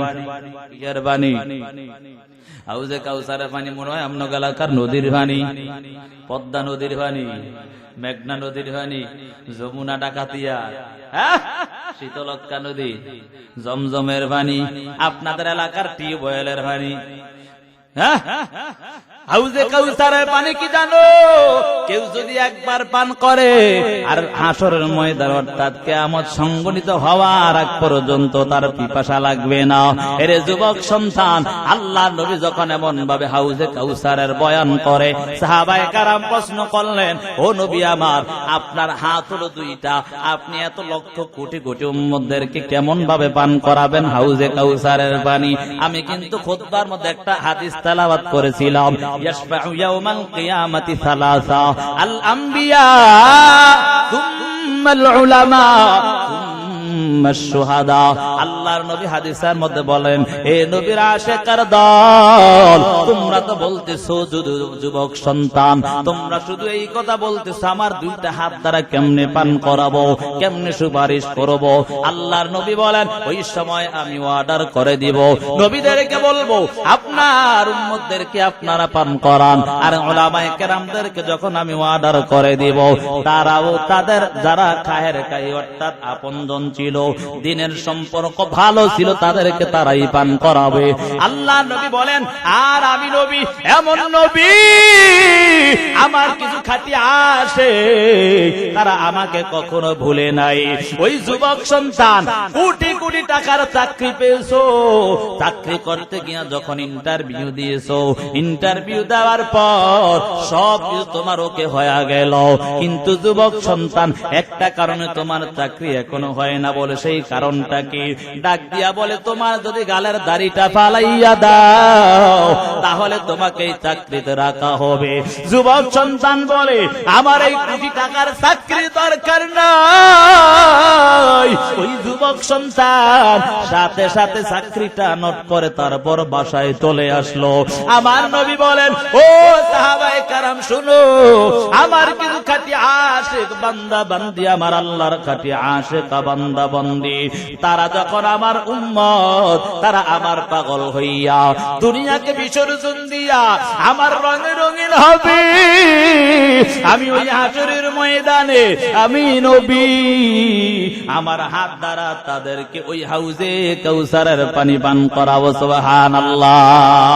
এর যুবক সন্তান, এই জন্য সময় আছে আমার মাওলার আযাবের ভয় করো, জাহান্নামের আযাবের ভয়টা করিয়া নিজের জীবনটাকে সুন্দর বানায় দাও। আর জীবনে অন্যায় করা যাবে না। ও যুবক সন্তান, আর জীবনে মা বাবারে কষ্ট দেওয়া যাবে না। আর জীবনে নবীর খাঁটি আশিক না হইয়া কবরে যাওয়া যাবে না। এর যুবক সন্তান, এখনো সময় আছে, মা বাবার খেদমত করিয়া নিজের জীবনটাকে সুন্দর বানায়া দাও। আল্লাহর ওলিদের সোহবতে গিয়া নিজের জীবনটাকে সুন্দর করো। এর যুবক সন্তান, আর নামাজ ছাড়া যাবে না, আর গুনাহ করা যাবে না। গুনাহগার বেঈমান নাফরমান হইয়া যদি ওই অন্ধকার কবরে যাও, ওই কবরটা কত ভয়ঙ্কর হালাত হয়ে যাবে। আল্লাহর নবী হাদিসের মধ্যে বলেন, আল কবরু রাউযাতুম মির রিয়াজিল জান্নাহ আও হুফরাতুম মিন হুফারিন নার। ওই কবরটা যারা গুনাহগার বেঈমান নাফরমান হইয়া কবরে যায়, ওই কবরটা তাদের জন্য জাহান্নামের গর্ত হয়ে যাবে। এর যুবক সন্তান, ও বৃদ্ধ বাবা, পর্দার আড়ালের আম্মা জানেরা, এখন সবাই আজ তওবা করো। আল্লাহ কোরআনের মধ্যে বলেন, ইয়া আইয়ুহাল্লাযীনা আমানু তুবু ইলাল্লাহি তাওবাতান নাসুহা আসা রাব্বুকুম আন ইউকাফিরা আনকুম সাইয়্যাতিকুম ওয়া ইউদখিলাকুম জান্নাত। আমার রব আল্লাহ তাআলা ডাক দিয়া বলে, এরে ঈমানদারের দল, তওবা করো, আন্তরিকতার সাথে তওবা করো। ও আল্লাহর জীবনে অন্যায় করব না, আর জীবনে নামাজ ছাড়ব না, আর জীবনে মা বাবাকে কষ্ট দিব না, আর জীবনে রমজানের রোজা ছাড়ব না। যাদের উপর যাকাত ফরজ হয়েছে যাকাত আর বাদ দিব না, যাদের উপর হজ ফরজ হয়েছে হজ করব আর হজ ছাড়ব না। এরে যুবক সন্তান, মা বাবার কাছে গিয়া ক্ষমা চাও। জীবনে কত অন্যায় করেছো, মা বাবার কত রকমের কষ্ট দিয়া দিয়া নিজের জীবনটাকে ধ্বংস করে দিয়েছো। আজকে থেকে তওবা করো, আর জীবনে মা বাবারে কষ্ট দেওয়া যাবে না। আল্লাহর আযাব বড় ভয়ঙ্কর। আল্লাহর নবী হাদিসের মধ্যে বলেন, ওই কবরটা কারো জন্য জাহান্নামের গর্ত হয়ে যাবে, আর কারো জন্য জান্নাতের বাগান হয়ে যাবে। ওই জাহান্নামের গর্ত হলে ওই কবরের মধ্যে 70 থেকে 99টা সাপ, ওই সাপ নিযুক্ত করা হবে। ওই সাপের এমন কঠিন বিষ হবে জানো, হাদিসের মধ্যে আসছে রে যুবক সন্তান, ওই সাপ যদি দুনিয়ার জমিনে একটা বার শ্বাস ফালাইতো, তাহলে দুনিয়ার জমিনে কিয়ামত পর্যন্ত কখনো গাছপালা তরুলতা জন্মাইতো না। এ যুবক সন্তান, ও বৃদ্ধ বাবা, পর্দার আড়ালের আম্মা জানেরা, আর মোবাইলের গুনাহে লিপ্ত হয় না, আর নামাজ ছেড়ো না। আল্লাহর আযাবের ভয় করিয়া নিজের জীবনটা সুন্দর করে নাও। খাঁটি যদি নিয়ত হয়, দুটো হাত উঠায় আমার আল্লাহকে দেখায়া দাও। ও আল্লাহ কবুল করে নাও, জাহান্নামের আযাব থেকে আপনি হেফাজত করেন আল্লাহ। প্রত্যেকটা কলিজার টুকরা যুবকদেরকে আপনি হেফাজত করো, তওবার উপর মজবুত হয়ে চলার তৌফিক দান করেন আল্লাহ। মাহফিলকে কবুল